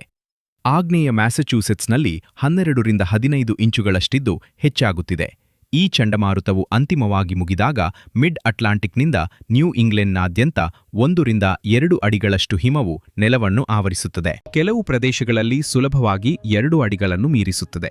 ಇದೆಲ್ಲವೂ 4 ದಿನಗಳ ಹಿಂದೆ ಕ್ಯಾಲಿಫೋರ್ನಿಯಾ ಕರಾವಳಿಯಿಂದ ಪ್ರಾರಂಭವಾದ ಅದೇ ವಾತಾವರಣದ ಅಲೆ ಜೆಟ್ ಸ್ಟ್ರೀಮ್ನಲ್ಲಿನ ಅದೇ ತಿರುಚುವಿಕೆಯಿಂದ ಬಂದಿದೆ. ಈಗ ಗಾಳಿ ಮತ್ತು ಇಲ್ಲಿಂದ ಇದು ಹಿಮಪಾತದಂತೆ ಕಡಿಮೆ ಮತ್ತು ಸಂಪೂರ್ಣವಾಗಿ ಬೇರೆ ಯಾವುದೋ ರೀತಿಯಲ್ಲಿ ಭಾಸವಾಗಲು ಪ್ರಾರಂಭಿಸುತ್ತದೆ. ಲಾಂಗ್ ಐಲ್ಯಾಂಡ್ನ ಪೂರ್ವ ತುದಿಯಲ್ಲಿರುವ ಮಾಂಟ್ಯಾಕ್ ಪಾಯಿಂಟ್ನಲ್ಲಿ ಗಂಟೆಗೆ 84 ಮೈಲಿ ವೇಗದ ಗಾಳಿಯನ್ನು ದಾಖಲಿಸಲಾಗಿದೆ. ನಾನು ಅದನ್ನು ಸಂದರ್ಭಕ್ಕೆ ತರುತ್ತೇನೆ. ಚಂಡಮಾರುತದ ವೇಗದ ಗಾಳಿ ಗಂಟೆಗೆ 74 ಮೈಲಿಗಳಿಂದ ಪ್ರಾರಂಭವಾಗುತ್ತದೆ. ಈ ಹಿಮಪಾತವು ಆ ಮಿತಿಗಿಂತ ಹೆಚ್ಚಿನ ವೇಗದ ಗಾಳಿಯನ್ನು ಉತ್ಪಾದಿಸುತ್ತಿದೆ. ಕೇಪ್ ಕಾರ್ಡ್ನ ಚಾಥಮ್ನಲ್ಲಿ ಗಂಟೆಗೆ 73 ಮೈಲಿ ವೇಗದ ಗಾಳಿಯನ್ನು ದಾಖಲಿಸಲಾಗಿದೆ. ಇದು ಅಧಿಕೃತ ಚಂಡಮಾರುತದ ವರ್ಗೀಕರಣಕ್ಕಿಂತ ಕೇವಲ 1 ಮೈಲಿ ಕಡಿಮೆ. ಬೋಸ್ಟನ್ನಲ್ಲಿ 60 ಮೈಲಿಗಿಂತ ಕಡಿಮೆ ವೇಗದ ಗಾಳಿಯನ್ನು ಕಂಡಿದೆ. ಗಂಟೆಗೆ 84 ಮೈಲಿ ವೇಗದಲ್ಲಿ ನೀವು ವರ್ಗ 1 ಚಂಡಮಾರುತಕ್ಕೆ ಸಮಾನವಾದ ರಚನಾತ್ಮಕ ಹಾನಿಯ ಸಾಮರ್ಥ್ಯದ ಬಗ್ಗೆ ಮಾತನಾಡುತ್ತಿದ್ದೀರಿ. ಆದರೆ ಇಲ್ಲಿ ಹಾರುವ ವಸ್ತುಗಳು ತಾಳೆ ಎಲೆಗಳು ಮತ್ತು ಅಂಗಳದ ಪೀಠೋಪಕರಣಗಳಲ್ಲ. ಅವು 20 ಇಂಚುಗಳಷ್ಟು ತೇವವಾದ, ಭಾರವಾದ, ಹಿಮದಿಂದ ತುಂಬಿದ ಮರದ ಕೊಂಬೆಗಳು ಮತ್ತು ಅವು ವಿದ್ಯುತ್ ತಂತಿಗಳನ್ನು ಹರಿದು ಹಾಕುತ್ತಿವೆ. ಲಾಂಗ್ ಐಲ್ಯಾಂಡ್ನಿಂದ ಮೈನ್ವರೆಗೆ ವಿದ್ಯುತ್ ಕಡಿತಗಳು ಆಘಾತಕಾರಿಯಾಗಿವೆ. ಬೆಳಿಗ್ಗೆ 9 ಗಂಟೆಯ ಹೊತ್ತಿಗೆ 556ಕ್ಕೂ ಹೆಚ್ಚು ಗ್ರಾಹಕರು ಕತ್ತಲೆಯಲ್ಲಿ ಕುಳಿತಿದ್ದಾರೆ ಮತ್ತು ಆ ಸಂಖ್ಯೆ ಪ್ರತಿ ಗಂಟೆಗೆ ಏರುತ್ತಿದೆ. ಮ್ಯಾಸಚ್ಯೂಸೆಟ್ಸ್ ಸುಮಾರು 296 ಗ್ರಾಹಕರೊಂದಿಗೆ ಮುಂಚೂಣಿಯಲ್ಲಿದೆ. ನ್ಯೂಜೆರ್ಸಿ 145 ಆವರದೊಂದಿಗೆ ನಂತರದಲ್ಲಿದೆ. ಮ್ಯಾಸಚ್ಯೂಸೆಟ್ಸ್ನ ಸಿಚುವೇಟ್ ಪಟ್ಟಣವು ತನ್ನ ಸಂಪೂರ್ಣ ವಿದ್ಯುತ್ ಗ್ರಿಡ್ನ ಅರ್ಧದಷ್ಟು ಭಾಗವನ್ನು ಕಳೆದುಕೊಂಡಿದೆ. ಹ್ಯೂಮರಾಕ್ ನೆರೆಹೊರೆ ಸಂಪೂರ್ಣವಾಗಿ ಕತ್ತಲೆಯಾಗಿದೆ. ಅಲ್ಲಿನ ತುರ್ತು ನಿರ್ವಹಣಾ ವಿಭಾಗವು ಒಂದು ಎಚ್ಚರಿಕೆಯನ್ನು ನೀಡಿದೆ. ಅದು ಪರಿಣಾಮ ಬೀರುವ ಪ್ರದೇಶದಲ್ಲಿರುವ ಯಾರನ್ನಾದರೂ ಅಸ್ಥಿರಗೊಳಿಸಬೇಕು. ನಿರಂತರ ಗಾಳಿಯ ವೇಗ ಗಂಟೆಗೆ 35 ಮೈಲಿಗಿಂತ ಕಡಿಮೆಯಾಗುವವರೆಗೆ ಡಿಮೆಯಾಗುವವರೆಗೆ ವಿದ್ಯುತ್ ಕಂಪನಿಗಳು ಮರುಸ್ಥಾಪನೆಯನ್ನು ಪ್ರಾರಂಭಿಸುವುದಿಲ್ಲ. ಕೆಲವು ಪ್ರದೇಶಗಳಲ್ಲಿ ಹಲವಾರು ದಿನಗಳವರೆಗೆ ವಿದ್ಯುತ್ ಇಲ್ಲದಿರಬಹುದು ಎಂದು ಅವರು ಹೇಳುತ್ತಾರೆ. ಮತ್ತು ನೆನಪಿಡಿ, ಇಂದು ರಾತ್ರಿ ತಾಪಮಾನವು ಘನೀಕರಣ ಬಿಂದುವಿನ ಕೆಳಗೆ ಇಳಿಯಲಿದೆ. ವಿದ್ಯುತ್ ಇಲ್ಲ ಎಂದರೆ 2 ಅಡಿ ಹಿಮದಲ್ಲಿ ಹೂತು ಹೋಗಿರುವ ಮನೆಯಲ್ಲಿ ಶಾಖವಿಲ್ಲ. ಗಾಳಿಯ ಶೀತವು ಶೂನ್ಯಕ್ಕೆ ಸಮೀಪಿಸುತ್ತಿದೆ. ಅದು ಅನಾನುಕೂಲತೆಯಲ್ಲ, ಅದು ಬದುಕುಳಿಯುವಿಕೆಯ ಸಮಸ್ಯೆಯಾಗಿದೆ. 8 ರಾಜ್ಯಗಳು ಏಕಕಾಲದಲ್ಲಿ ತುರ್ತು ಪರಿಸ್ಥಿತಿಯನ್ನು ಘೋಷಿಸಿವೆ. New York, New Jersey, Connecticut, Delaware, Massachusetts, Rhode Island, Maryland, Pennsylvania. Philadelphia code blue ಘೋಷಿಸಿದೆ. ಅಂದರೆ ಘನೀಕರಣ ಬಿಂದುವಿನ ಕೆಳಗಿನ ತಾಪಮಾನ ಮತ್ತು 2 ಅಡಿ ಹಿಮವು ಆಶ್ರಯವಿಲ್ಲದ ಯಾರಿಗಾದರೂ ಬದುಕುಳಿಯುವಿಕೆಯ ಬಿಕ್ಕಟ್ಟಾಗಿರುವುದರಿಂದ ನಿರಾಶ್ರಿತರಿಗಾಗಿ ತಾಪನ ಕೇಂದ್ರಗಳು ತೆರೆದಿವೆ. 10 ಅಯ್ಯರಕ್ಕೂ ಹೆಚ್ಚು ವಿಮಾನಗಳನ್ನು ರದ್ದುಗೊಳಿಸಲಾಗಿದೆ. ಇನ್ನು 8 ಅಯ್ಯರ ವಿಮಾನಗಳು ವಿಳಂಬವಾಗಿವೆ. ನ್ಯೂಯಾರ್ಕ್ ನಗರದ ಪ್ರಮುಖ ವಿಮಾನ ನಿಲ್ದಾಣಗಳಲ್ಲಿ 92% ವಿಮಾನಗಳು ರದ್ದುಗೊಂಡಿವೆ. ಆಮ್ಟ್ರಾಕ್ನ ಈಶಾನ್ಯ ಕಾರಿಡಾರ್ ಕನಿಷ್ಠ ವೇಳಾಪಟ್ಟಿಗಳಲ್ಲಿ ಕಾರ್ಯನಿರ್ವಹಿಸುತ್ತಿದೆ. ಮೆಟ್ರೋ ನಾರ್ತ್ ಗಂಟೆಗೊಮ್ಮೆ ಸೇವೆ ನೀಡುತ್ತಿದೆ. ಲಾಂಗ್ ಐಲ್ಯಾಂಡ್ ರೈಲ್ ರೋಡ್ ಸೋಮವಾರದಂದು ಭಾನುವಾರದ ವೇಳಾಪಟ್ಟಿಗಳಲ್ಲಿ ಕಾರ್ಯನಿರ್ವಹಿಸುತ್ತಿದೆ. ಅಮೆರಿಕದ ಆರ್ಥಿಕತೆಯಲ್ಲಿ ಅತಿದೊಡ್ಡ ಏಕದಿನ ಪ್ರಯಾಣವನ್ನು ನಿರ್ವಹಿಸುವ ಸಾರಿಗೆ ಜಾಲವು ಸ್ಥಗಿತಗೊಂಡಿದೆ. ಈಗ ಐತಿಹಾಸಿಕ ಹೋಲಿಕೆಗಳು ಅನಿವಾರ್ಯವಾಗಿವೆ. 1996ರ ಹಿಮಪಾತವು ಸೆಂಟ್ರಲ್ ಪಾರ್ಕ್ನಲ್ಲಿ 20.2 ಇಂಚು ಹಿಮವನ್ನು ಸುರಿಸಿತು ಮತ್ತು ನ್ಯೂಯಾರ್ಕ್ ಸ್ಟಾಕ್ ಎಕ್ಸ್ಚೇಂಜ್ ಅನ್ನು ಮುಚ್ಚುವಂತೆ ಮಾಡಿತು. ಫೆಬ್ರವರಿ 2006ರ ಚಂಡಮಾರುತವು 16 ಗಂಟೆಗಳಲ್ಲಿ ಸೆಂಟ್ರಲ್ ಪಾರ್ಕ್ನಲ್ಲಿ 26.9 ಇಂಚು ಹಿಮವನ್ನು ಸುರಿಸಿತು. ಹಲವಾರು ನಗರಗಳಿಗೆ 2006ರ ಫೆಬ್ರವರಿ 23 ದಾಖಲಾದ ಅಗ್ರ 5 ಹಿಮಪಾತಗಳಲ್ಲಿ ಒಂದಾಗಬಹುದು. ಮತ್ತು ನಂತರ ಚಿನ್ನದ ಮಾನದಂಡವಿದೆ, 1178ರ ಹಿಮಪಾತ. ಅದು ಬೋಸ್ಟನ್ನಲ್ಲಿ 27.1 ಇಂಚು ಹಿಮವನ್ನು ಸುರಿಸಿತು. ಪ್ರಾವಿಡೆನ್ಸ್ನಲ್ಲಿ 27.6 ಇಂಚು ಹಿಮಪಾತವು ಸುಮಾರು 100 ಜನರನ್ನು ಬಲಿ ತೆಗೆದುಕೊಂಡಿತು ಮತ್ತು ಇಂದಿನ ಡಾಲರ್ಗಳಲ್ಲಿ ಸುಮಾರು $2.5 ಬಿಲಿಯನ್ ಹಾನಿಯನ್ನುಂಟು ಮಾಡಿತು. ಆ ಚಂಡಮಾರುತವು ಉಪಗ್ರಹ ಚಿತ್ರಣದಲ್ಲಿ ಕಣ್ಣಿನಂತಹ ವೈಶಿಷ್ಟ್ಯವನ್ನು ಸಹ ಅಭಿವೃದ್ಧಿಪಡಿಸಿತು. ಇದು ಚಂಡಮಾರುತದ ವೇಗದ ಗಾಳಿಯನ್ನು ಸಹ ಉತ್ಪಾದಿಸಿತು. ಇದು ಹಲವಾರು ದಿನಗಳವರೆಗೆ ಕಾರುಗಳನ್ನು ಸಹ ಹೂತು ಹಾಕಿತು. ಆ ಚಂಡಮಾರುತ ಮತ್ತು ಈ ಚಂಡಮಾರುತದ ನಡುವಿನ ಹೋಲಿಕೆಗಳು ಅಹಿತಕರವಾಗಿವೆ. ಮತ್ತು ಇದು ಇನ್ನೂ ಮುಗ್ದಿಲ್ಲ. ಆದ್ದರಿಂದ ನಾನು ಈಗಷ್ಟೇ ವಿವರಿಸಿದ ಎಲ್ಲವೂ 973 ಮಿಲಿಬಾರ್ ಬಾಂಬ್ ಸೈಕ್ಲೋನ್, 30 ಇಂಚು ಹಿಮಪಾತದ ಸಾಮರ್ಥ್ಯ, ಗಂಟೆಗೆ 84 ಮೈಲಿ ವೇಗದ ಗಾಳಿ, ಗುಡುಗು ಸಹಿತ ಹಿಮಪಾತ, ಕರಾವಳಿ ಪ್ರವಾಹ, ಕತ್ತಲೆಯಲ್ಲಿ ಕುಳಿತಿರುವ 585 ಜನರು, ಇದೆಲ್ಲವೂ ಸಾಕಷ್ಟು ಹಿಂಸಾತ್ಮಕವಾಗಿದೆ. ಆದರೆ ಅದೇ ಸಮಯದಲ್ಲಿ ಇನ್ನೊಂದು ಚಂಡಮಾರುತ ಸಂಭವಿಸುತ್ತಿದೆ. ನೀವು ಅದನ್ನು ನೋಡಲು ಸಾಧ್ಯವಿಲ್ಲ, ನೀವು ಅದನ್ನು ಅನುಭವಿಸಲು ಸಾಧ್ಯವಿಲ್ಲ. ಯಾರಾದರೂ ನಿಮಗೆ ಹೇಳದಿದ್ದರೆ ಅದು ಅಲ್ಲಿತ್ತು ಎಂದು ನಿಮಗೆ ಎಂದಿಗೂ ತಿಳಿದಿರುತ್ತಿರಲಿಲ್ಲ. ಆದರೆ ಇದು ಹಿಮಪಾತದ 60 ಮೈಲಿಗಳಷ್ಟು ಮೇಲಿನಿಂದ ಅದೇ ರಾಜ್ಯಗಳನ್ನು ಅಪ್ಪಳಿಸುತ್ತಿದೆ. ಮತ್ತು ಆ ಚಂಡಮಾರುತದ ಮೂಲವು ಸಂಪೂರ್ಣವಾಗಿ ಮತ್ತು ವಿವರಿಸಲಾಗದಷ್ಟು ಶಾಂತವಾಗಿರುವ ಸೂರ್ಯ. ಮೇಲ್ಮೈಯಲ್ಲಿ 585,000 ಜನರು ಗಾಳಿ ಮತ್ತು ಹಿಮದಿಂದ ವಿದ್ಯುತ್ ಕಳೆದುಕೊಳ್ಳುತ್ತಿರುವಾಗ ಸಂಪೂರ್ಣವಾಗಿ ಪ್ರತ್ಯೇಕವಾದ ವಿದ್ಯುತ್ಕಾಂತೀಯ ಅಡಚಣೆಯು ಮೇಲಿನಿಂದ ಅದೇ ಭೌಗೋಳಿಕ ಪ್ರದೇಶವನ್ನು ಅಪ್ಪಳಿಸುತ್ತಿದೆ. ಫೆಬ್ರವರಿ 23ರ ಮುಂಜಾನೆಯಿಂದ G1 ಭೂಕಾಂತೀಯ ಚಂಡಮಾರುತವು ಸಕ್ರಿಯವಾಗಿದೆ ಮತ್ತು ಭೂಕಾಂತೀಯ ಅಡಚಣೆಯ ಪ್ರಮಾಣಿತ ಅಳತೆಯಾದ KP ಸೂಚ್ಯಂಕವು UTC 4:37ಕ್ಕೆ 5ಕ್ಕೆ ತಲುಪಿದೆ. ನೋವಾ ಅದನ್ನು G2 ಮಧ್ಯಮ ಎಚ್ಚರಿಕೆಯೊಂದಿಗೆ ಅನುಸರಿಸಿತು, ಅಂದರೆ KP 6ಕ್ಕೆ ತಲುಪಬಹುದು ಎಂದು ಅವರು ನಿರೀಕ್ಷಿಸುತ್ತಾರೆ. ಈಗ ಇದು ಅದೇ ಹಿಮಪಾತದ ಕಾರಿಡಾರ್, ಅದೇ ರಾಜ್ಯಗಳು, ಈಗಾಗಲೇ ಹಿಮ ಮತ್ತು ಗಾಳಿಗೆ ಸಿಲುಕಿ ಕುಸಿಯುತ್ತಿರುವ ಅದೇ ಮೂಲಸೌಕರ್ಯ. ಇದು 60 ಮೈಲಿಗಳಷ್ಟು ಮೇಲಿನಿಂದ ಸೂರ್ಯನಿಂದಲೂ ಪ್ರಭಾವಿತವಾಗುತ್ತಿದೆ. 2 ಬಿರುಗಾಳಿಗಳು, ಒಂದೇ ಆಕಾಶ, ಮತ್ತು ಹೆಚ್ಚಿನ ಜನರಿಗೆ ಎರಡನೆಯದು ನಡೆಯುತ್ತಿದೆ ಎಂದು ತಿಳಿದೇ ಇಲ್ಲ. ಈ ನಿರ್ದಿಷ್ಟ ಭೂಕಾಂತೀಯ ಬಿರುಗಾಳಿ ಸೌರ ಜ್ವಾಲೆ ಅಥವಾ ಆನ್ಲೈನ್ನಲ್ಲಿ ವೈರಲ್ ಕ್ಲಿಪ್ಗಳಲ್ಲಿ ನೀವು ನೋಡುವ ನಾಟಕೀಯ ಕರೋನಲ್ ಮಾಸ್ ಎಜೆಕ್ಷನ್ಗಳಿಂದ ಬರುತ್ತಿಲ್ಲ. ಇದು ಕರೋನಲ್ ಹೋಲ್ ಎಂಬ ಸೂರ್ಯನ ಒಂದು ಪ್ರದೇಶದಿಂದ ಬರುತ್ತಿದೆ. ಅಲ್ಲಿ ಕಾಂತಕ್ಷೇತ್ರದ ರೇಖೆಗಳು ತೆರೆದಿರುತ್ತವೆ, ಬೀಗ ಹಾಕದ ಕಿಟಕಿಯಂತೆ. ಪ್ಲಾಸ್ಮಾ ಮುಕ್ತವಾಗಿ ಬಾಹ್ಯಾಕಾಶಕ್ಕೆ ಹರಿಯಲು ಅನುವು ಮಾಡಿಕೊಡುತ್ತದೆ. ಆ ರಂಧ್ರದಿಂದ ಬರುವ ಸೌರ ಮಾರುತವು ಪ್ರಸ್ತುತ ಸೆಕೆಂಡಿಗೆ 624 ಕಿಲೋಮೀಟರ್ ವೇಗದಲ್ಲಿ ಭೂಮಿಯನ್ನು ತಲುಪುತ್ತಿದೆ. ಸಾಮಾನ್ಯ ಸೌರ ಮಾರುತವು ಸುಮಾರು 300ರಿಂದ 400ರವರೆಗೆ ಇರುತ್ತದೆ. ಆದ್ದರಿಂದ ಈ ಪ್ರವಾಹವು ಸಾಮಾನ್ಯ ವೇಗಕ್ಕಿಂತ ಸುಮಾರು 2 ಪಟ್ಟು ಹೆಚ್ಚಾಗಿದೆ ಮತ್ತು ಇದು ಗಂಟೆಗಳಿಂದ ನಡೆಯುತ್ತಿದೆ. ಈ ಭೂಕಾಂತೀಯ ಬಿರುಗಾಳಿ ಗೋಚರ ಅರೋರಾವನ್ನು ಉತ್ಪಾದಿಸುತ್ತದೆಯೇ ಎಂಬುದು BZ ಕಾಂಪೊನೆಂಟ್ ಎಂಬ ಒಂದು ತಾಂತ್ರಿಕ ವೇರಿಯಬಲ್ ಅನ್ನು ಅವಲಂಬಿಸಿರುತ್ತದೆ. ನಾನು ಇದನ್ನು ಸರಳವಾಗಿ ಹೇಳುತ್ತೇನೆ. ಅಂತರಗ್ರಹ ಕಾಂತಕ್ಷೇತ್ರವು ಉತ್ತರ ದಕ್ಷಿಣ ದಿಕ್ಕನ್ನು ಹೊಂದಿದೆ. ಅದು ದಕ್ಷಿಣಕ್ಕೆ ತಿರುಗಿದಾಗ ಅದು ಗೇಟ್ ತೆರೆದಂತೆ. ಸೌರ ಮಾರುತದ ಶಕ್ತಿಯು ನೇರವಾಗಿ ಮ್ಯಾಗ್ನೆಟೋಸ್ಪಿಯರ್ಗೆ ಹರಿಯುತ್ತದೆ, ಮೇಲಿನ ವಾತಾವರಣವನ್ನು ಬೆಳಗಿಸುತ್ತದೆ ಮತ್ತು ನಿಮಗೆ ಅರೋರಾ ಕಾಣಿಸುತ್ತದೆ. ಫೆಬ್ರವರಿ 23ರಂದು ಆ BZ ಕಾಂಪೊನೆಂಟ್ +8 ಮತ್ತು -10 ನ್ಯಾನೋಟೆಸ್ಲಾಗಳ ನಡುವೆ ಮಿನುಗುತ್ತಿತ್ತು. ಅಂದರೆ ಗೇಟ್ ತೆರೆಯುತ್ತಾ ಮತ್ತು ಮುಚ್ಚುತ್ತಾ ಇರುತ್ತದೆ. ಪ್ರತಿ ಬಾರಿ ಅದು ತೆರೆದಾಗ ಅರೋರಾ ಕಾಣಿಸುತ್ತದೆ. ಈ ನಿರ್ದಿಷ್ಟ ಸಂಗಮವನ್ನು ತುಂಬಾ ನಿರಾಶಾದಾಯಕವಾಗಿಸುವ ವಿಪರ್ಯಾಸ ಇಲ್ಲಿದೆ. G2 ಪರಿಸ್ಥಿತಿಗಳಲ್ಲಿ ಅರೋರಾ ಸೈದ್ಧಾಂತಿಕವಾಗಿ ನ್ಯೂಯಾರ್ಕ್ನಷ್ಟು ದಕ್ಷಿಣದಲ್ಲಿ ಗೋಚರಿಸಬಹುದು, ವಿಸ್ಕಾನ್ಸಿನ್ ಮತ್ತು ವಾಷಿಂಗ್ಟನ್ ರಾಜ್ಯ. ಆದರೆ ಅದು ನಿಜವಾಗಿ ಕಾಣಿಸುವ ಉತ್ತರ ಭಾಗದ ರಾಜ್ಯಗಳಾದ ಮೈನೆ, ಮಿಚಿಗನ್, ಉತ್ತರ ನ್ಯೂ ಇಂಗ್ಲೆಂಡ್ ಹಿಮಪಾತದ ಮೋಡಗಳ ಅಡಿಯಲ್ಲಿ ಹೂತು ಹೋಗಿವೆ. ಆಕಾಶವನ್ನು ನೋಡಲಾಗದ ಅದೇ ಕಾರಿಡಾರ್ನ ನೇರವಾಗಿ ಮೇಲೆ ಮ್ಯಾಗ್ನೆಟೋಸ್ಪಿಯರ್ ಅಲುಗಾಡುತ್ತಿದೆ. ಒಂದೇ ಸಮಯದಲ್ಲಿ ಒಂದೇ ಭೌಗೋಳಿಕ ಪ್ರದೇಶವನ್ನು ಆಕ್ರಮಿಸಿಕೊಂಡಿರುವ 2 ಬಿರುಗಾಳಿಗಳು. ಒಂದು ಹಿಮ, ಗಾಳಿ ಮತ್ತು ಮಿಂಚಿನಿಂದ ಕೂಡಿದೆ. ಇನ್ನೊಂದು 93 ಮಿಲಿಯನ್ ಮೈಲುಗಳ ದೂರದಲ್ಲಿರುವ ನಕ್ಷತ್ರದಿಂದ ಬರುವ ಆವೇಶಿತ ಕಣಗಳಿಂದ ಕೂಡಿದೆ. ಮತ್ತು ಒಂದಕ್ಕೊಂದು ಅಸ್ತಿತ್ವವಿದೆ ಎಂದು ಎರಡಕ್ಕೂ ತಿಳಿದಿಲ್ಲ. ಆದರೆ ನಮ್ಮ ಉಪಕರಣಗಳಲ್ಲಿ ನಾವು ಎರಡನ್ನೂ ನೋಡಬಹುದು ಎಂದು ನಮಗೆ ತಿಳಿದಿದೆ. ಮತ್ತು ಆ ಅರಿವು ಈ ದಿನವನ್ನು ಇತಿಹಾಸದ ಬಹುತೇಕ ಯಾವುದೇ ದಿನಕ್ಕಿಂತ ಭಿನ್ನವಾಗಿಸುತ್ತದೆ. ಯಾಕೆಂದ್ರೆ ವಿಷಯ ಹೀಗಿದೆ. ಸೋಮವಾರ ಸಂಜೆ ನಾರೀಸ್ಟರ್ ದೂರ ಸರಿದು ಆಕಾಶ ಪಶ್ಚಿಮದಿಂದ ಪೂರ್ವಕ್ಕೆ ಸ್ಪಷ್ಟವಾಗಲು ಪ್ರಾರಂಭಿಸಿದಾಗ ಒಂದು ನಿಜವಾದ ಅವಕಾಶವಿದೆ. ಮೋಡಗಳು ಚದುರಿದಾಗ ಕರೋನಲ್ ಹೋಲ್ ಪ್ರವಾಹವು ಇನ್ನೂ ಸಕ್ರಿಯವಾಗಿದ್ದರೆ ಸೋಮವಾರ ರಾತ್ರಿ 10ರಿಂದ ಮಂಗಳವಾರ ಬೆಳಿಗ್ಗೆ 4ರ ನಡುವೆ ಉತ್ತರ ಮಿಚಿಗನ್, ಒಳನಾಡಿನ ಮೈನೆ, ಅಡಿರಾಂಡಾಕ್ಸ್ ಮತ್ತು ಉತ್ತರ ವರ್ಮಾಂಟ್ನಲ್ಲಿರುವ ಜನರು 6ರಿಂದ 12 ಇಂಚುಗಳಷ್ಟು ಹಿಮದಿಂದ ಆವೃತವಾದ ಸ್ಥಳಗಳಲ್ಲಿ ಹೆಪ್ಪುಗಟ್ಟಿದ ಬಿಳಿ ಪ್ರಪಂಚದ ಮೇಲೆ ಅರೋರಾ ಮಿನುಗುವುದನ್ನು ನೋಡಬಹುದು. ಮತ್ತು ಅದು ಈ ಇಡೀ ದಿನದ ಅತ್ಯಂತ ವಿಚಿತ್ರ ತಿರುವಿಗೆ ನಮ್ಮನ್ನು ಕರೆದೊಯ್ಯುತ್ತದೆ. ಈ ಭೂಕಾಂತೀಯ ಬಿರುಗಾಳಿಯನ್ನು ಉಂಟುಮಾಡುತ್ತಿರುವ ಸೂರ್ಯನು ಸಂಪೂರ್ಣವಾಗಿ ಖಾಲಿಯಾಗಿದೆ.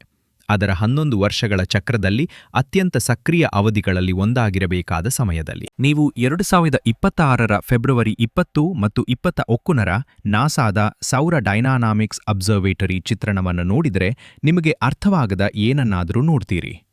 ಸೂರ್ಯನ 3 ವಿಭಿನ್ನ ನೋಟಗಳು, ಕರೋನಾ, ಕಾಂತಕ್ಷೇತ್ರದ ನಕ್ಷೆ, ಅತಿ ನೇರಳಾತೀತ, ಮತ್ತು ಅವೆಲ್ಲವೂ ಒಂದೇ ವಿಷಯವನ್ನು ತೋರಿಸ್ತವೆ.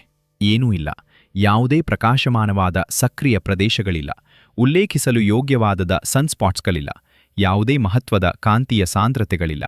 ತಾಂತ್ರಿಕವಾಗಿ 3 ಸಂಖ್ಯೆಯ ಸಕ್ರಿಯ ಪ್ರದೇಶಗಳು ಡಿಸ್ಕ್ನಲ್ಲಿವೆ: AR 43 43 ಮತ್ತು 43 ಆದರೆ ಅವುಗಳಲ್ಲಿ ಪ್ರತಿಯೊಂದು ಯಾವುದೇ ವರ್ಗದ ಸೌರಜ್ವಾಲೆಯನ್ನು ಉತ್ಪಾದಿಸುವ 0% ಸಂಭವನೀಯತೆಯನ್ನು ಹೊಂದಿದೆ. ಸೂರ್ಯನು ಖಾಲಿಯಾಗಿ ಕಾಣಿಸುತ್ತಾನೆ, ಮತ್ತು ಇದು ಈಗ ನಡೆಯಬಾರದು. ಈ ಭೂಕಾಂತೀಯ ಬಿರುಗಾಳಿ ಹಿಮಪಾತದಿಂದ ಆವೃತವಾಗಿರುವ ಅದೇ ರಾಜ್ಯಗಳ ನೇರವಾಗಿ ಮೇಲೆ ಮ್ಯಾಗ್ನೆಟೋಸ್ಪಿಯರ್ ಅನ್ನು ಅಲುಗಾಡಿಸುತ್ತಿರುವಾಗ ನಾವು ಇನ್ನೂ ಸೌರಚಕ್ರ 25ರ ಸಕ್ರಿಯ ಹಂತದಲ್ಲಿರಬೇಕು. ಇದು 2024ರಲ್ಲಿ ತನ್ನ ಅಧಿಕೃತ ಗರಿಷ್ಠವನ್ನು ತಲುಪಿತು, ಈ ಖಾಲಿ ಡಿಸ್ಕ್ ಕಾಣಿಸಿಕೊಳ್ಳುವ ಕೇವಲ 3 ವಾರಗಳ ಮೊದಲು. AR 1198 ಎಂಬ ಒಂದೇ ಸನ್ಸ್ಪಾಟ್ ಪ್ರದೇಶವು ಫೆಬ್ರವರಿ 1 ಮತ್ತು 4ರ ನಡುವೆ 96 ಗಂಟೆಗಳಲ್ಲಿ 6 X ವರ್ಗದ ಜ್ವಾಲೆಗಳನ್ನು ಹೊರಹಾಕಿತು. ಇದರಲ್ಲಿ X 8.1 ಕೂಡ ಸೇರಿತ್ತು. ಇಡೀ ಚಕ್ರದ ಅತ್ಯಂತ ಶಕ್ತಿಶಾಲಿ ಜ್ವಾಲೆ. ಸೂರ್ಯನು ತನ್ನ ಅತ್ಯಂತ ಕಠಿಣ ಹೊಡೆತಗಳನ್ನು ನೀಡುವ ಹಂತದಿಂದ 3 ವಾರಗಳಿಗಿಂತ ಕಡಿಮೆ ಅವಧಿಯಲ್ಲಿ ಸಂಪೂರ್ಣವಾಗಿ ಖಾಲಿಯಾಗಿದ್ದಾನೆ.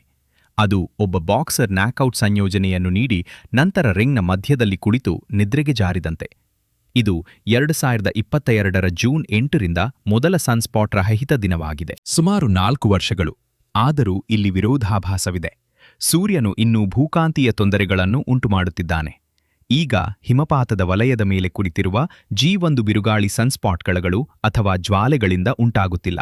ಇದು ಆ ಕರೋನಲ್ ಹೋಲ್ನಿಂದ ಉಂಟಾಗುತ್ತಿದೆ. ಸೂರ್ಯನ ಕಾಂತಕ್ಷೇತ್ರದಲ್ಲಿನ ಆ ಗಾಯವನ್ನು ನೀವು ಅತಿ ನೇರಳಾತೀತ ಬೆಳಕಿನಲ್ಲಿ ಮಾತ್ರ ನೋಡಬಹುದು. ಇದನ್ನು ಹೀಗೆ ಯೋಚಿಸಿ: ಸೂರ್ಯನು ಮೇಲ್ಮೈಯಲ್ಲಿ ಸಂಪೂರ್ಣವಾಗಿ ಶಾಂತವಾಗಿರಬಹುದು, ಯಾವುದೇ ಪಟಾಕಿಗಳಿಲ್ಲ, ಯಾವುದೇ ಕಲೆಗಳಿಲ್ಲ, ಏನೂ ಇಲ್ಲ, ಮತ್ತು ಇನ್ನೂ ಹಿಂಬಾಗಿಲಿನ ಮೂಲಕ ಭೂಮಿಯ ಕಡೆಗೆ ಆವೇಶಿತ ಕಣಗಳ ಅಧಿಕ ಒತ್ತಡದ ಪ್ರವಾಹವನ್ನು ಹಾರಿಸುತ್ತಿರಬಹುದು. ಕರೋನಲ್ ಹೋಲ್ಗೆ ಸನ್ಸ್ಪಾಟ್ಗಳಿವೆಯೇ ಇಲ್ಲವೇ ಎಂಬುದು ಮುಖ್ಯವಲ್ಲ, ಅದು ಹರಿಯುತ್ತಲೇ ಇರುತ್ತದೆ. ಆನ್ಲೈನ್ನಲ್ಲಿ ಅರೋರಾ ಗೈ ಎಂದು ಕರೆಯಲ್ಪಡುವ ಬಾಹ್ಯಾಕಾಶ ಭೌತಶಾಸ್ತ್ರಜ್ಞ ವಿನ್ಸೆಂಟ್ ಲೆಡ್ವಿನ ಅಲಾಸ್ಕಾ ಫೇರ್ಬ್ಯಾಂಕ್ಸ್ ವಿಶ್ವವಿದ್ಯಾಲಯದ PhD ವಿದ್ಯಾರ್ಥಿ ಈ ವರ್ಷವಿಡೀ ಇದನ್ನು ಹೇಳುತ್ತಿದ್ದಾರೆ. ಸೌರಚಕ್ರ 25 ತನ್ನ ಗರಿಷ್ಠವನ್ನು ಮೀರಿ ಇಳಿಮುಖವಾಗುತ್ತಿದ್ದಂತೆ ಕರೋನಲ್ ಹೋಲ್ಗಳು ವಾಸ್ತವವಾಗಿ ಹೆಚ್ಚು ಪ್ರಮುಖವಾಗುತ್ತವೆ. ಇಳಿಮುಖವಾಗುವ ಹಂತವು ಸೌರ ಗರಿಷ್ಠಕ್ಕಿಂತ ಹೆಚ್ಚು ಸ್ಥಿರವಾದ ಅರೋರಾ ಅವಕಾಶಗಳನ್ನು ನೀಡಬಹುದು. 29ದರೆ ಕರೋನಲ್ ಹೋಲ್ಗಳು ನಿರಂತರವಾಗಿರುತ್ತವೆ ಮತ್ತು ಪ್ರತಿ 27 ದಿನಗಳಿಗೊಮ್ಮೆ ಮತ್ತೆ ಕಾಣಿಸಿಕೊಳ್ಳುತ್ತವೆ. ಪ್ರತಿ ಸೌರ ತಿರುಗುವಿಕೆಯೊಂದಿಗೆ ಅವು ವಿಶ್ವಾಸಾರ್ಹವಾಗಿವೆ, ಊಹಿಸಬಹುದಾಗಿವೆ, ಮತ್ತು ನಾವು ಈ ಚಕ್ರದ ಹಿಂಭಾಗಕ್ಕೆ ಸಾಗುತ್ತಿದ್ದಂತೆ ಭೂಕಾಂತೀಯ ಚಟುವಟಿಕೆಯ ಪ್ರಬಲ ಮೂಲವಾಗುತ್ತಿವೆ. ಕೆಲವು ಸಂಶೋಧಕರು ಇನ್ನಷ್ಟು ಆಸಕ್ತಿದಾಯಕ ವಿಷಯವನ್ನ ಗುರುತಿಸಿದ್ದಾರೆ. ಚಕ್ರ 25ರಂತಹ ಬೆಸ ಸಂಖ್ಯೆಯ ಸೌರಂಕೆಯ ಸೌರಚಕ್ರಗಳಲ್ಲಿ ಅತ್ಯಂತ ತೀವ್ರವಾದ ಭೂಕಾಂತೀಯ ಬಿರುಗಾಳಿಗಳು ಸೌರ ಗರಿಷ್ಠದ ನಂತರ ಕನಿಷ್ಠಕ್ಕೆ 1 ಅಥವಾ 2 ವರ್ಷಗಳ ಮೊದಲು ಗುಂಪುಗೂಡುತ್ತವೆ.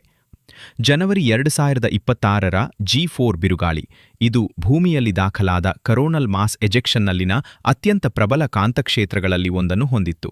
ಈ ಮಾದರಿಗೆ ನಿಖರವಾಗಿ ಹೊಂದಿಕೆಯಾಗುತ್ತದೆ. ಸೂರ್ಯನು ಸರಾಸರಿ ಶಾಂತವಾಗುತ್ತಿದ್ದರೂ ಅದು ಅಚ್ಚರಿಗಳನ್ನು ನೀಡುವುದನ್ನು ನಿಲ್ಲಿಸಿಲ್ಲ. ಹಾಗಾಗಿ ಕಲೆಗಳಿಲ್ಲದ ಸೂರ್ಯನು ಭೂಕಾಂತೀಯ ಚಂಡಮಾರುತವನ್ನು ಸೃಷ್ಟಿಸುತ್ತಿದ್ದಾನೆ. ಪೆಸಿಫಿಕ್ ಮೇಲೆ ಪ್ರಾರಂಭವಾದ ಒಂದೇ ವಾತಾವರಣದ ತರಂಗದಿಂದ ಹುಟ್ಟಿದ ಹಿಮಪಾತದ ಮೇಲೆ ಉತ್ತುಂಗಕ್ಕೇರಿದ ಭೂಕಾಂತೀಯ ಚಂಡಮಾರುತವಿದು. ಆದರೆ ಅದೇ ತರಂಗವು ಇದೀಗ ಈ ಕ್ಷಣದಲ್ಲಿ ಕೇವಲ ಹಿಮವನ್ನು ಮಾತ್ರ ಸೃಷ್ಟಿಸುತ್ತಿಲ್ಲ. ಅದು ಅದೇ ಸಮಯದಲ್ಲಿ ಅದೇ ಮೂಲದಿಂದ 2000 ಮೈಲುಗಳಷ್ಟು ದಕ್ಷಿಣದಲ್ಲಿ ಬೆಂಕಿಯನ್ನು ಸೃಷ್ಟಿಸುತ್ತಿದೆ. ಈಗ ನಿಮ್ಮಲ್ಲಿ ಕೆಲವರು ಏನು ಯೋಚಿಸುತ್ತಿದ್ದೀರಿ ಎಂದು ನನಗೆ ಗೊತ್ತು. ಏಕೆಂದರೆ ಭೂಕಾಂತೀಯ ಚಂಡಮಾರುತವು ತೀವ್ರ ಹವಾಮಾನದೊಂದಿಗೆ ಹೊಂದಿಕೆಯಾದಾಗಲೆಲ್ಲ ಈ ಪ್ರಶ್ನೆಯು ಪ್ರತಿ ಕಾಮೆಂಟ್ ವಿಭಾಗದಲ್ಲಿ ಕಾಣಿಸಿಕೊಳ್ಳುತ್ತದೆ. ಸೂರ್ಯ ಇದಕ್ಕೆ ಕಾರಣವೇ? ಸೌರಮಾರುತವು ಹಿಮಪಾತವನ್ನು ಪ್ರಚೋದಿಸಿತೆ? ಈ ಚಂಡಮಾರುತವನ್ನು ಹಾರ್ಪ್ ನಿಯಂತ್ರಿಸಿತೆ? ಜೆಟ್ ಸ್ಟ್ರೀಮ್ ಅನ್ನು ಯಾವುದಾದರೂ ಅಯಾನುಗೋಲದ ಶಸ್ತ್ರಾಸ್ತ್ರ ಕಾರ್ಯಕ್ರಮದಿಂದ ಕುಶಲತೆಯಿಂದ ನಿರ್ವಹಿಸಲಾಗಿದೆಯೇ? ಈ ಘಟನೆಯೊಂದಿಗೆ ಇದು ಈಗಾಗಲೇ ನಡೆಯುತ್ತಿದೆ. ಪೋಸ್ಟ್ಗಳು ಈಗಾಗಲೇ ಹರಿದಾಡುತ್ತಿವೆ.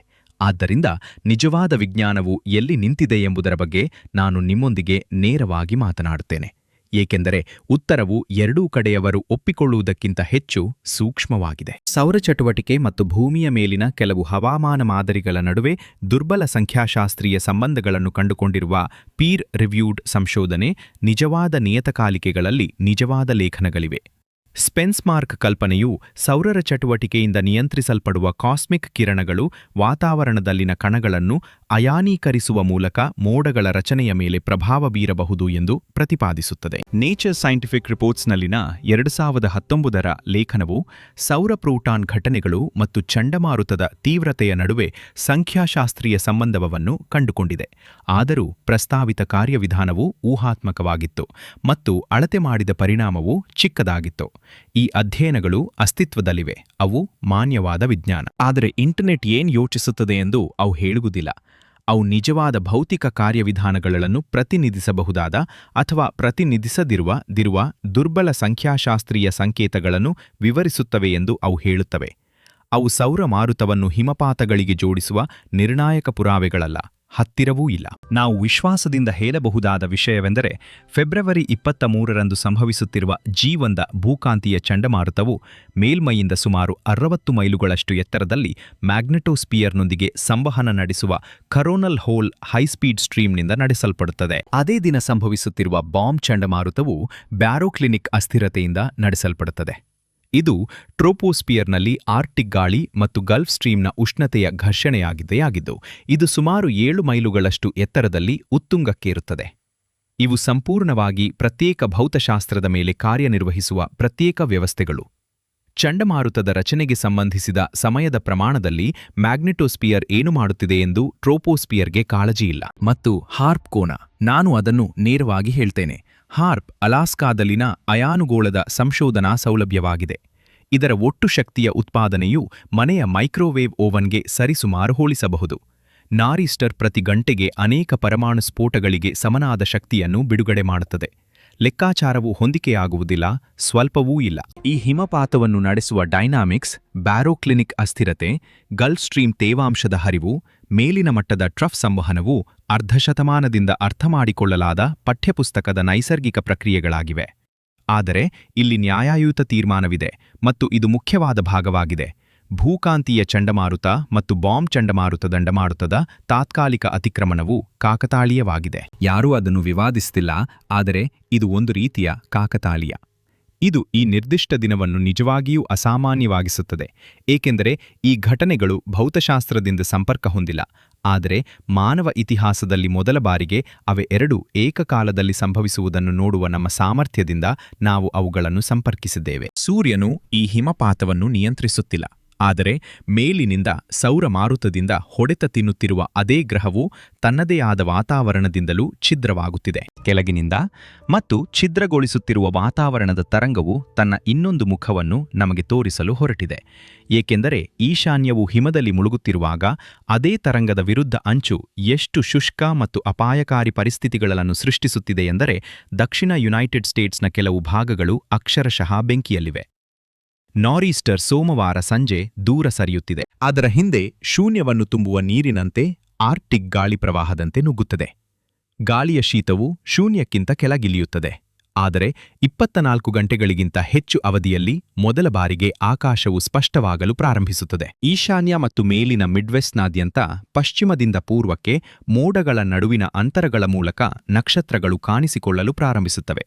ಮತ್ತು ಇಲ್ಲಿ ಭೂಕಾಂತೀಯ ಚಂಡಮಾರುತ ಮತ್ತು ಹಿಮಪಾತವು ಒಟ್ಟಾಗಿ ನಿರ್ವಹಿಸಲು ಒಂದು ಕೊನೆಯ ಕಾರ್ಯವನ್ನು ಹೊಂದಿವೆ. ಬಾಹ್ಯಾಕಾಶ ಭೌತಶಾಸ್ತ್ರದಲ್ಲಿ ರೆಸೆಲ್ ಮೆಕ್ಫಾರೆನ್ ಪರಿಣಾಮ ಎಂದು ಕರೆಯಲ್ಪಡುವ ಸುಸ್ಥಾಪಿತ ಮಾದರಿಯಿದೆ ಮತ್ತು ಇಲ್ಲಿ ಸಂಕ್ಷಿಪ್ತ ಆವೃತ್ತಿ.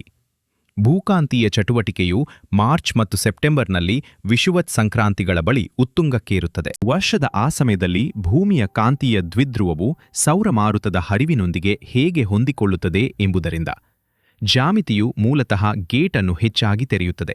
ಫೆಬ್ರವರಿ 23 ಮಾರ್ಚ್ ವಿಷುವತ್ ಸಂಕ್ರಾಂತಿಗೆ ನಿಖರವಾಗಿ 4 ವಾರಗಳ ಮೊದಲು ಬರುತ್ತದೆ. ನಾವು ಕಾಲೋಚಿತ ಹೆಚ್ಚಳದ ಅವಧಿಯನ್ನು ಪ್ರವೇಶಿಸುತ್ತಿದ್ದೇವೆ. ಇದರರ್ಥ ಇದೀಗ ಭೂಮಿಯನ್ನು ಅಪ್ಪಳಿಸುತ್ತಿರುವ ಕರೋನಲ್ ಹೋಲ್ ಸ್ಟ್ರೀಮ್ ವಸಂತಕಾಲದ ಭೂಕಾಂತೀಯ ಋತುವಿನ ಆರಂಭಿಕ ಅಂಚಿನಲ್ಲಿ ಸಾಗುತ್ತಿದೆ. ಇದೇ ಕರೋನಲ್ ಹೋಲ್ 27 ದಿನಗಳಲ್ಲಿ ಒಂದು ಪೂರ್ಣ ಸೌರ ತಿರುಗುವಿಕೆಯಲ್ಲಿ ಮತ್ತೆ ಸುತ್ತಿದರೆ ಅದು ಮಾರ್ಚ್ ಅಂತ್ಯದಲ್ಲಿ ವಿಷುವತ್ ಸಂಕ್ರಾಂತಿಯ ಉತ್ತುಂಗದಲ್ಲಿ ಮತ್ತೆ ಭೂಮಿಯನ್ನು ಅಪ್ಪಳಿಸಬಹುದು, ಮ್ಯಾಗ್ನೆಟೋಸ್ಪಿಯರ್ಗೆ ಇನ್ನಷ್ಟು ಬಲವಾದ ಜೋಡಣೆಯೊಂದಿಗೆ. ಸೋಮವಾರ ರಾತ್ರಿ ಸುಮಾರು 10 ಗಂಟೆಯಿಂದ ಮಂಗಳವಾರ ಬೆಳಿಗ್ಗೆ 4 ಗಂಟೆಯ ನಡುವೆ ಆ ಕರೋನಲ್ ಹೋಲ್ ಸ್ಟ್ರೀಮ್ ಇನ್ನೂ ಸಕ್ರಿಯವಾಗಿದ್ದರೆ ಮತ್ತು ಬಿಝಡ್ ಘಟಕವು ದಕ್ಷಿಣಕ್ಕೆ ತೋರಿಸುತ್ತಿದ್ದರೆ G1 ಅಥವಾ G2 ಪರಿಸ್ಥಿತಿಗಳು ರಾತ್ರಿಯಿಡೀ ಮುಂದುವರಿಯಬಹುದು. ಉತ್ತರ ಮಿಚಿಗನ್, ಒಳನಾಡಿನ ಮೈನ್ ಮತ್ತು ನ್ಯೂ ಹ್ಯಾಂಪ್ಶೈರ್ನ ವೈಟ್ ಮೌಂಟೇನ್ಸ್ ಇತಿಹಾಸದಲ್ಲಿ ದಾಖಲಾದ ಹಿಮಪಾತದಿಂದ 6 ರಿಂದ 12 ಇಂಚುಗಳಷ್ಟು ಹಿಮವನ್ನು ಪಡೆದ ಎಲ್ಲಾ ಪ್ರದೇಶಗಳು ಹೊಸದಾಗಿ ಸ್ಪಷ್ಟವಾದ ಆಕಾಶವನ್ನು ನೋಡಬಹುದು ಮತ್ತು ಬಿಳಿ ಪ್ರಪಂಚದ ಮೇಲೆ ಅರೋರಾವನ್ನು ನೋಡಬಹುದು. ಅದು ಅತ್ಯಂತ ಅಪರೂಪದ ದೃಶ್ಯ ಸಂಯೋಜನೆಗಳಲ್ಲಿ ಒಂದಾಗಿರುತ್ತದೆ. ಪ್ರಕೃತಿಯಲ್ಲಿ ಹಿಮವು ಒಂದು ದೊಡ್ಡ ಪ್ರತಿಫಲಕವಾಗಿ ಕಾರ್ಯನಿರ್ವಹಿಸುತ್ತದೆ. ಹಸಿರು ಮತ್ತು ನೇರಳೆ ಬೆಳಕನ್ನು ಮೇಲಕ್ಕೆ ಪ್ರತಿಫಲಿಸುತ್ತದೆ. ನೆಲವೇ ಪ್ರಕಾಶಮಾನವಾಗಿರುವಂತೆ ಕಾಣುವ ಹೊಳಪನ್ನು ಸೃಷ್ಟಿಸುತ್ತದೆ. ಹಿಮದ ಮೇಲೆ ಅರೋರಾವನ್ನು ಸೆರೆಹಿಡಿದ ಛಾಯಾಗ್ರಾಹಕರು ಇದು ನಿಜವಲ್ಲದಂತೆ ಕಾಣುತ್ತದೆ ಎಂದು ವಿವರಿಸುತ್ತಾರೆ. ಈಶಾನ್ಯ ಯುನೈಟೆಡ್ ಸ್ಟೇಟ್ಸ್ನಲ್ಲಿ ಹಿಮಪಾತದ ನಂತರದ ಹಿಮದ ಮೇಲೆ ಗಮನಾರ್ಹ ಅರೋರಾ ಕಾಣಿಸಿಕೊಂಡ ಕೊನೆಯ ವ್ಯಾಪಕವಾಗಿ ದಾಖಲಾದ ನಿದರ್ಶನವನ್ನ ನಿಖರವಾಗಿ ಗುರುತಿಸುವುದು ನಿಜವಾಗಿಯೂ ಕಷ್ಟ. ಇದು 2003ರ ಹ್ಯಾಲೋವೀನ್ ಭೂಕಾಂತೀಯ ಬಿರುಗಾಳಿಗಳ ಸಮಯದಲ್ಲಿ ಸಂಭವಿಸಿರಬಹುದು. ಆದರೆ ಐತಿಹಾಸಿಕ ನಾರೀಸ್ಟನ್ನಿಂದ 2 ಅಡಿ ತಾಜಾ ಹಿಮಪಾತದ ಹಿಮದ ಮೇಲೆ G2 ಅರೋರಾ ಪ್ರದರ್ಶನವು ಒಂದು ಪೀಳಿಗೆಯಲ್ಲಿ ಒಮ್ಮೆ ಮಾತ್ರ ಸಿಗುವಂತಹ ಛಾಯಾಚಿತ್ರವಾಗಿದೆ. ಇದು ಈಗ ಸಂಭವಿಸಿದರೆ ಪ್ರಾಮಾಣಿಕವಾಗಿ ಹೇಳಬೇಕೆಂದ್ರೆ ಅದು ಯಾವುದೇ ನಾಟಕೀಯ ರೀತಿಯಲ್ಲಿ ಸಂಭವಿಸುವುದಿಲ್ಲ. ಈ ಅಕ್ಷಾಂಶಗಳಲ್ಲಿ G1 ಅರೋರಾ ಮಸುಕಾಗಿರ್ತದೆ. ಸಾಮಾನ್ಯವಾಗಿ ದೀರ್ಘ ಎಕ್ಸ್ಪೋಸರ್ ಕ್ಯಾಮೆರಾದ ಮೂಲಕ ಮಾತ್ರ ಗೋಚರಿಸುತ್ತದೆ. ಹೊರಹೋಗುವ ಬಿರುಗಾಳಿಯಿಂದ ಉಳಿದಿರುವ ಮೋಡಗಳು ಸಾಕಷ್ಟು ವೇಗವಾಗಿ ನಿವಾರಣೆಯಾಗದಿರಬಹುದು. ಆದರೆ ಆ ಸಾಧ್ಯತೆ, ಮೋಡಗಳ ಮೇಲೆ ಮ್ಯಾಗ್ನೆಟೋಸ್ಪಿಯರ್ ಸಕ್ರಿಯವಾಗಿದೆ ಎಂಬ ಜ್ಞಾನ, ಗೇಟ್ ತೆರೆದಿದೆ, ಹಿಮ ಕಾಯುತ್ತಿದೆ, ಇದು ಈ ದಿನವನ್ನು ಕೆಟ್ಟ ಹವಾಮಾನ ಘಟನೆಯಿಂದ ವರ್ಷಗಳ ನಂತರ ನೀವು ಜನರಿಗೆ ಹೇಳುವಂತಹ ವಿಷಯವಾಗಿ ಪರಿವರ್ತಿಸುತ್ತದೆ. ಮತ್ತು ನಾವು ಹಿಮದಲ್ಲಿ ಮುಳುಗಿರುವ ಈಶಾನ್ಯದ ಮೇಲೆ ಸ್ಪಷ್ಟ ಆಕಾಶವನ್ನು ಊಹಿಸುತ್ತಿರುವಾಗ ಈ ದೇಶದ ಒಂದು ಭಾಗದಲ್ಲಿ ವಾರಗಳಿಂದ ಒಂದು ಮೋಡವೂ ಕಾಣಿಸಿಲ್ಲ ಮತ್ತು ಅದು ಉರಿಯುತ್ತಿದೆ. ನ್ಯೂಜೆರ್ಸಿಯನ್ನು 2 ಅಡಿ ಹಿಮ ಆವರಿಸಿರುವಾಗ ಟೆಕ್ಸಾಸ್ ಪ್ಯಾನ್ಹ್ಯಾಂಡಲ್ನಲ್ಲಿ ಸಾಪೇಕ್ಷ ಆರ್ದ್ರತೆ 8% ಇದೆ. ಆ ಸಂಖ್ಯೆಯನ್ನು ಒಂದು ಕ್ಷಣ ಯೋಚಿಸಿ. ದಕ್ಷಿಣ ಕೊಲೊರಾಡೋದಲ್ಲಿ 9% ಇದೆ. ಫ್ಲೋರಿಡಾದಲ್ಲಿ 20 ರಿಂದ 25% ಇದೆ. ಸಹಾರಾ ಮರುಭೂಮಿ, ನಿಜವಾದ ಸಹಾರಾ, ಸರಾಸರಿ ಸುಮಾರು 25% ಆರ್ದ್ರತೆಯನ್ನು ಹೊಂದಿದೆ. ಈಗ ಇಂದು ಈಶಾನ್ಯವು ಜೀವಂತವಾಗಿ ಹೂತು ಹೋಗುತ್ತಿರುವ ಅದೇ ಸೋಮವಾರ ಬೆಳಿಗ್ಗೆ ಯುನೈಟೆಡ್ ಸ್ಟೇಟ್ಸ್ನ ಕೆಲವು ಭಾಗಗಳು ಭೂಮಿಯ ಮೇಲಿನ ಅತಿ ದೊಡ್ಡ ಮರುಭೂಮಿಗಿಂತಲೂ ಶುಷ್ಕವಾಗಿವೆ. ರಾಷ್ಟ್ರೀಯ ಹವಾಮಾನ ಸೇವೆ ನೀಡುವ ಅತ್ಯಂತ ತೀವ್ರವಾದ ಬೆಂಕಿ ಹವಾಮಾನ ಎಚ್ಚರಿಕೆಗಳಾದ ರೆಡ್ ಫ್ಲಾಗ್ ಎಚ್ಚರಿಕೆಗಳು ಫ್ಲೋರಿಡಾ ರಾಜ್ಯದಾದ್ಯಂತ ಮತ್ತು ದಕ್ಷಿಣ ಬಯಲು ಪ್ರದೇಶಗಳಲ್ಲಿ ಸಕ್ರಿಯವಾಗಿವೆ. ಮತ್ತು ಈ ಬೆಂಕಿಯ ಅಪಾಯವು ಹಿಮಪಾತದಿಂದ ಪ್ರತ್ಯೇಕವಾದ ಕಥೆಯಲ್ಲ, ಇದು ನಿಖರವಾದ ಇನ್ನೊಂದು ಉತ್ಪನ್ನವಾಗಿದೆ. ಟೆಕ್ಸಾಸ್ ಪ್ಯಾನ್ಹ್ಯಾಂಡಲ್ನಲ್ಲಿನ ಅದೇ ವಾತಾವರಣದ ಅಲೆಯು 2 ಪ್ರಮುಖ ಕಾಡ್ಗಿಚ್ಚುಗಳಿಗೆ ಕಾರಣವಾಯಿತು. 18,000 ಎಕರೆಗಳಿಗಿಂತ ಹೆಚ್ಚು ವ್ಯಾಪಿಸಿದ ಲ್ಯಾವೆಂಡರ್ ಫೈರ್ ಮತ್ತು 13,000 ಎಕರೆಗಳಿಗಿಂತ ಹೆಚ್ಚು ವ್ಯಾಪಿಸಿದ 8 ಬಾಲ್ ಫೈರ್. ಒಟ್ಟಾಗಿ ಸುಮಾರು 32,000 ಎಕರೆಗಳನ್ನು ಸುಟ್ಟು ಹಾಕಿದ ನಂತರ ನಿನ್ನೆ ಅವು ಸಂಪೂರ್ಣವಾಗಿ ನಿಯಂತ್ರಣಕ್ಕೆ ಬಂದವು. ಆದರೆ ಓಕ್ಲಹೋಮಾದ ಗಡಿಯುದ್ದಕ್ಕೂ ರೇಂಜರ್ ರೋಡ್ ಫೈರ್ 289,000 ಎಕರೆಗಳನ್ನು ಆವರಿಸಿದೆ ಮತ್ತು ಕೇವಲ 15% ಮಾತ್ರ ನಿಯಂತ್ರಣದಲ್ಲಿದೆ. ರಾಷ್ಟ್ರೀಯ ಮಾಧ್ಯಮಗಳು ಟೈಮ್ಸ್ ಸ್ಕ್ವೇರ್ನಲ್ಲಿ ಹಿಮದ ರಾಶಿಗಳನ್ನು ವರದಿ ಮಾಡುತ್ತಿರುವ ಅದೇ ಸಮಯದಲ್ಲಿ 500,000 ಎಕರೆಗಳಷ್ಟು ಬೆಂಕಿ ಉರಿಯುತ್ತಿದೆ. ಫೆಬ್ರವರಿ 18ರಂದು ಎಕ್ಸೆಲ್ ಎನರ್ಜಿ ವಿದ್ಯುತ್ ಕಂಪನಿಯು ಡಜನ್ಗಿಂತಲೂ ಹೆಚ್ಚು ಪ್ಯಾನ್ ಹ್ಯಾಂಡಲ್ ಕೌಂಟಿಗಳಲ್ಲಿನ 15,000 ಗ್ರಾಹಕರಿಗೆ ಮುನ್ನೆಚ್ಚರಿಕೆಯಾಗಿ ವಿದ್ಯುತ್ ಕಡಿತಗೊಳಿಸಿತು. ಇದು ಏನಾದರೂ ಮುರಿದು ಹೋಗಿದ್ದರಿಂದ ಅಲ್ಲ, ಆದರೆ ವಿದ್ಯುತ್ ತಂತಿಗಳೇ ಕಾಡ್ಗಿಚ್ಚು ಹರಡುವ ಅಪಾಯ ಎಂದು ಪರಿಗಣಿಸಲಾಗಿತ್ತು. ಗಾಳಿಯ ರಭಸವು ಗಂಟೆಗೆ 70 ಮೈಲುಗಳನ್ನು ತಲುಪುತ್ತಿತ್ತು, ಕೇಪ್ ಕಾಡನ್ನು ಅಪ್ಪಳಿಸುತ್ತಿದ್ದ ಅದೇ ವೇಗ. ಆದರೆ ಹಿಮವನ್ನು ಸೃಷ್ಟಿಸುವ ಬದಲು ಅವು ಒಣಗಿದ ಹುಲ್ಲುಗಾವಲುಗಳನ್ನು ಕುಲುಮೆಯಾಗಿ ಪರಿವರ್ತಿಸುತ್ತಿದ್ದವು. ಫ್ಲೋರಿಡಾದಲ್ಲಿ ಪರಿಸ್ಥಿತಿ ಅಷ್ಟೇ ಆತಂಕಕಾರಿಯಾಗಿದೆ. ರಾಜ್ಯದ 95% ಹೆಚ್ಚು ಪ್ರದೇಶವು ಕನಿಷ್ಠ ಮದ್ದಗಾಲದಲ್ಲಿದೆ, 78% ತೀವ್ರ ಬರಗಾಲದಲ್ಲಿದೆ. ಇದು 25 ವರ್ಷಗಳಲ್ಲಿ ಅತ್ಯಂತ ಕೆಟ್ಟ ಆರಂಭಿಕ ಋತುವಿನ ಶುಷ್ಕತೆಯಾಗಿದೆ. ಜನವರಿ 1ರಿಂದ 650ಕ್ಕೂ ಹೆಚ್ಚು ಕಾಡ್ಗಿಚ್ಚುಗಳು ಉಂಟಾಗಿವೆ. ಓಕಿಚೋಬಿ ಸರೋವರದ ಸಮೀಪವಿರುವ ಫಸ್ಟ್ ಪಾಯಿಂಟ್ ಫೈರ್ 2 ದಿನಗಳಲ್ಲಿ 8,600 ಎಕರೆಗಳಷ್ಟು ಪ್ರದೇಶವನ್ನು ಆವರಿಸಿದೆ. ನಿವಾಸಿಗಳು ಈ ದೃಶ್ಯವನ್ನು ಪ್ರಲಯದಂತೆ ವಿವರಿಸಿದ್ದಾರೆ. ಈಗ ಗವರ್ನರ್ ಡಿಸ್ಯಾಂಟಿಸ್ ತುರ್ತು ಪರಿಸ್ಥಿತಿಯನ್ನು ಘೋಷಿಸಿದ್ದಾರೆ. ತುರ್ತು ಸುಡುವ ನಿಷೇಧಗಳು ಈಗ 67 ಕೌಂಟಿಗಳಲ್ಲಿ 34 ಅನ್ನು ಆವರಿಸಿವೆ. ಇದು ಹಿಮಪಾತಕ್ಕೆ ನೇರವಾಗಿ ಸಂಬಂಧಿಸಿದ ಸಂಪರ್ಕವಾಗಿದೆ ಮತ್ತು ಇದು ರೂಪಕವಲ್ಲ. ನಾರಿಸ್ಟರ್ನ ಹಿಂದಿದ್ದ ಶೀತ ಮುಂಭಾಗವು ಭಾನುವಾರ ಫ್ಲೋರಿಡಾದ ಮೂಲಕ ಹಾದುಹೋಯಿತು. ಇದು ಬಹುತೇಕ ಮಳೆಯನ್ನು ತರಲಿಲ್ಲ. ಮಧ್ಯ ಫ್ಲೋರಿಡಾದಾದ್ಯಂತ 1 ಇಂಚುಗಿಂತ ಕಡಿಮೆ. ನಂತರ ಆ ಮುಂಭಾಗದ ಹಿಂದಿದ್ದ ಶುಷ್ಕ ಆರ್ಟಿಕ್ ಗಾಳಿ ಅಪ್ಪಳಿಸಿತು. ಇಬ್ಬನಿ ಬಿಂದುಗಳು ಹದಿಹರೆಯದ ಮಟ್ಟಕ್ಕೇಳಿದವು. ಗಾಳಿಯು ಗಂಟೆಗೆ 40 ಮತ್ತು 50 ಮೈಲುಗಳಷ್ಟು ವೇಗದಲ್ಲಿ ಬೀಸಿತು. ರಾಷ್ಟ್ರೀಯ ಹವಾಮಾನ ಸೇವೆ 22 ಮತ್ತು 23ರಂದು ರೆಡ್ ಫ್ಲಾಗ್ ಎಚ್ಚರಿಕೆಗಳನ್ನು ನೀಡಿತು. ಆ ಶೀತ ಮುಂಭಾಗವು ನಾರ್ ಈಸ್ಟರ್ನ ಹಿಂದೆ ಮಾತ್ರ ಇರಲಿಲ್ಲ. ಇದು ಅದೇ ವಾತಾವರಣದ ಮಾದರಿಯ ಇನ್ನೊಂದು ಅಂಚು, ನ್ಯೂ ಇಂಗ್ಲೆಂಡ್ನ ಮೇಲಿನ ವಾತಾವರಣದಿಂದ ತೇವಾಂಶವನ್ನು ಹಿಂಡುತ್ತಿರುವ ಅದೇ ಅಲೆ. ಇದು ಫ್ಲೋರಿಡಾದ ಮೇಲಿನ ಗಾಳಿಯಿಂದ ಪ್ರತಿ ಹನಿ ಆರ್ದ್ರತೆಯನ್ನು ಹಿಂಡುತ್ತಿದೆ. ಒಂದು ಕಡೆ ಹಿಮ, ಇನ್ನೊಂದು ಕಡೆ ಬೆಂಕಿ. ಮತ್ತು ಇದು ಊಹಾಪೋಹವಲ್ಲ. ಒಂದೇ ಮಾದರಿ ಇಷ್ಟು ಶಕ್ತಿಶಾಲಿಯಾಗಿರುವಾಗ ವಾತಾವರಣವು ಹೀಗೆಯೇ ಕಾರ್ಯನಿರ್ವಹಿಸುತ್ತದೆ. ನೀವು ನೇರವಾಗಿ ಮೇಲಿನಿಂದ ವಾತಾವರಣವನ್ನು ನೋಡಬಹುದು ಎಂದು ಊಹಿಸಿ. ಬಾಹ್ಯಾಕಾಶದಿಂದ ಹವಾಮಾನ ನಕ್ಷೆಯನ್ನು ನೋಡಿದಂತೆ ನೀವು ಜೆಟ್ ಸ್ಟ್ರೀಮ್ನಲ್ಲಿ ಒಂದು ದೊಡ್ಡ ಇಳಿಜಾರನ್ನು ನೋಡ್ತೀರಿ. ಪೂರ್ವ ಯುನೈಟೆಡ್ ಸ್ಟೇಟ್ಸ್ನ ಮೇಲೆ ಒಂದು ಕಂದಕ ತೂಗಾಡುತ್ತಿದೆ. ಆ ಕಂದಕದ ಪೂರ್ವ ಭಾಗದಲ್ಲಿ ಜೆಟ್ ಆರ್ಕ್ಟಿಕ್ ಗಾಳಿಯನ್ನು ದಕ್ಷಿಣಕ್ಕೆ ಎಳೆಯುತ್ತಿದೆ. ಬೆಚ್ಚಗಿನ ಗಲ್ಫ್ ಸ್ಟ್ರೀಮ್ ತೇವಾಂಶದೊಂದಿಗೆ ನೇರ ಘರ್ಷಣೆಗೆ. ಆ ಘರ್ಷಣೆಯೇ ನಾರೀಸ್ಟರ್. ಅದೇ ಕಂದಕದ ಪಶ್ಚಿಮ ಭಾಗದಲ್ಲಿ ಜೆಟ್ ಉತ್ತರಕ್ಕೆ ಬಾಗುತ್ತಿದೆ. ಒಂದು ರಿಡ್ಜ್ ಅನ್ನು ಸೃಷ್ಟಿಸುತ್ತದೆ. ಇದು ಮೂಲಭೂತವಾಗಿ ಮುಳುಗುವ, ಸಂಕುಚಿತಗೊಳ್ಳುವ, ಒಣಗಿಸುವ ಗಾಳಿಯ ಗುಮ್ಮಟವಾಗಿದೆ. ಅದು ದೇಶದ ದಕ್ಷಿಣ ಭಾಗದ ಮೇಲೆ ನಿಲ್ಲುತ್ತದೆ. ಆ ಗುಮ್ಮಟವೇ ಬೆಂಕಿಯ ಹವಾಮಾನ. ಎರಡೂ ವಿಪತ್ತುಗಳು ಒಂದೇ ಅಲೆ, ಒಂದೇ ದಿನ, ಒಂದೇ ಭೌತಶಾಸ್ತ್ರ. ಇದು ವಿಚಿತ್ರ ಘಟನೆಯಲ್ಲ. ಖಂಡಾಂತರ ಮಟ್ಟದಲ್ಲಿ ವಾತಾವರಣವು ಹೀಗೆಯೇ ಕಾರ್ಯನಿರ್ವಹಿಸುತ್ತದೆ. ಪ್ರತಿ ತಗ್ಗು ಪ್ರದೇಶವು ಕೆಳಭಾಗದಲ್ಲಿ ಒಂದು ಉಬ್ಬು ಪ್ರದೇಶವನ್ನು ಸೃಷ್ಟಿಸುತ್ತದೆ. ಪ್ರತಿ ಪ್ರಮುಖ ಪೂರ್ವ ಕರಾವಳಿಯ ಹಿಮಪಾತವು ತನ್ನ ದಕ್ಷಿಣ ಮತ್ತು ಪಶ್ಚಿಮದಲ್ಲಿ ಹೆಚ್ಚಿದ ಉಷ್ಣತೆ, ಶುಷ್ಕತೆ ಮತ್ತು ಗಾಳಿಯವನ್ಕತೆ ಮತ್ತು ಗಾಳಿಯ ವಲಯವನ್ನು ಹೊಂದಿರುತ್ತದೆ. ಆದರೆ 2026ರ ಫೆಬ್ರವರಿ 23ರಂದು ಕಂಡುಬಂದ ಈ ವ್ಯತ್ಯಾಸದ ಪ್ರಮಾಣ ನಿಜಕ್ಕೂ ಗಮನಾರ್ಹವಾಗಿದೆ. ಒಂದೇ ರಾಷ್ಟ್ರೀಯ ನಕ್ಷೆಯಲ್ಲಿ ಹಿಮಪಾತದ ಎಚ್ಚರಿಕೆಗಳು ಮತ್ತು ಕೆಂಪು ಧ್ವಜದ ಎಚ್ಚರಿಕೆಗಳು, ರೋಡ್ ಐಲ್ಯಾಂಡ್ನಲ್ಲಿ 30 ಇಂಚು ಹಿಮ ಮತ್ತು ಟೆಕ್ಸಾಸ್ ಪ್ಯಾನ್ಹ್ಯಾಂಡಲ್ನಲ್ಲಿ 8 ಸತಮೆತೆ ಆರ್ದ್ರತೆ, ಇವೆಲ್ಲವೂ ಒಂದೇ ರಾಸ್ಬಿ ತರಂಗದಿಂದ ಉಂಟಾಗಿವೆ. ಇದು ಜೆಟ್ ಸ್ಟ್ರೀಮ್ನಲ್ಲಿನ ದೊಡ್ಡ ಪ್ರಮಾಣದ ಏರಿಳಿತಗಳಲ್ಲಿ ಒಂದಾಗಿದ್ದು, ಇದು ಇಡೀ ಉತ್ತರ ಗೋಳಾರ್ಧದ ಹವಾಮಾನವನ್ನು ನಿಯಂತ್ರಿಸುತ್ತದೆ. ಈ ಒಂದೇ ತಗ್ಗು ಪ್ರದೇಶವು ಖಂಡದಾದ್ಯಂತ ಸಾಗಿದ ಪಯಣವನ್ನು ಪತ್ತೆಹಚ್ಚಿದರೆ ತನ್ನ ವೇಷವನ್ನು ಬದಲಾಯಿಸುತ್ತಲೇ ಇರುವ ಒಂದು ವಿಪತ್ತಿನ ಸಂಪೂರ್ಣ ಕಥೆಯನ್ನು ನೀವು ನೋಡಬಹುದು. ಇದು ಕ್ಯಾಲಿಫೋರ್ನಿಯಾ ಕರಾವಳಿಯಲ್ಲಿ ಒಂದು ಸಣ್ಣ ತರಂಗವಾಗಿ ಪ್ರಾರಂಭವಾಯಿತು. ಫೆಬ್ರವರಿ 20ರಂದು, ಅದು 21ರಂದು ರಾಕಿ ಪರ್ವತಗಳನ್ನು ದಾಟಿತು. ಅದು 22ರಂದು ಬಯಲು ಪ್ರದೇಶಗಳಿಗೆ ಪ್ರವೇಶಿಸಿತು ಮತ್ತು ಆಗಲೇ ಗಾಳಿಯು ಪ್ಯಾನ್ಹ್ಯಾಂಡಲ್ಗೆ ಅಪ್ಪಳಿಸಿ ಬೆಂಕಿಯ ಹವಾಮಾನಕ್ಕೆ ಇಂಧನ ಒದಗಿಸಿತು. ನಂತರ ಅದು ಪೂರ್ವ ಕರಾವಳಿಯನ್ನು ತಲುಪಿತು ಮತ್ತು 22ರ ರಾತ್ರಿ ಚಂಡಮಾರುತದ ರಚನೆ ಪ್ರಾರಂಭವಾಯಿತು. 23ರಂದು ಪ್ರತಿ ಹಂತದಲ್ಲೂ ಅದೇ ಅಡಚಣೆಯು ವಿಭಿನ್ನ ಅಪಾಯಗಳನ್ನು ಸೃಷ್ಟಿಸಿತು. ರಾಕಿ ಪರ್ವತಗಳಲ್ಲಿ ಲಘುಹಿಮ, ನಂತರ ಬಯಲು ಪ್ರದೇಶಗಳಲ್ಲಿ ಬೆಂಕಿಯ ಹವಾಮಾನ, ನಂತರ ಕರಾವಳಿಯಲ್ಲಿ 1/3 ಮಿಲಿಬಾರ್ ಬಾಂಬ್ ಚಂಡಮಾರುತ. ಒಂದು ಅಡಚಣೆ, 3 ವಿಭಿನ್ನ ವಿಪತ್ತುಗಳು, 3 ವಿಭಿನ್ನ ಪ್ರದೇಶಗಳು, 4 ದಿನಗಳು.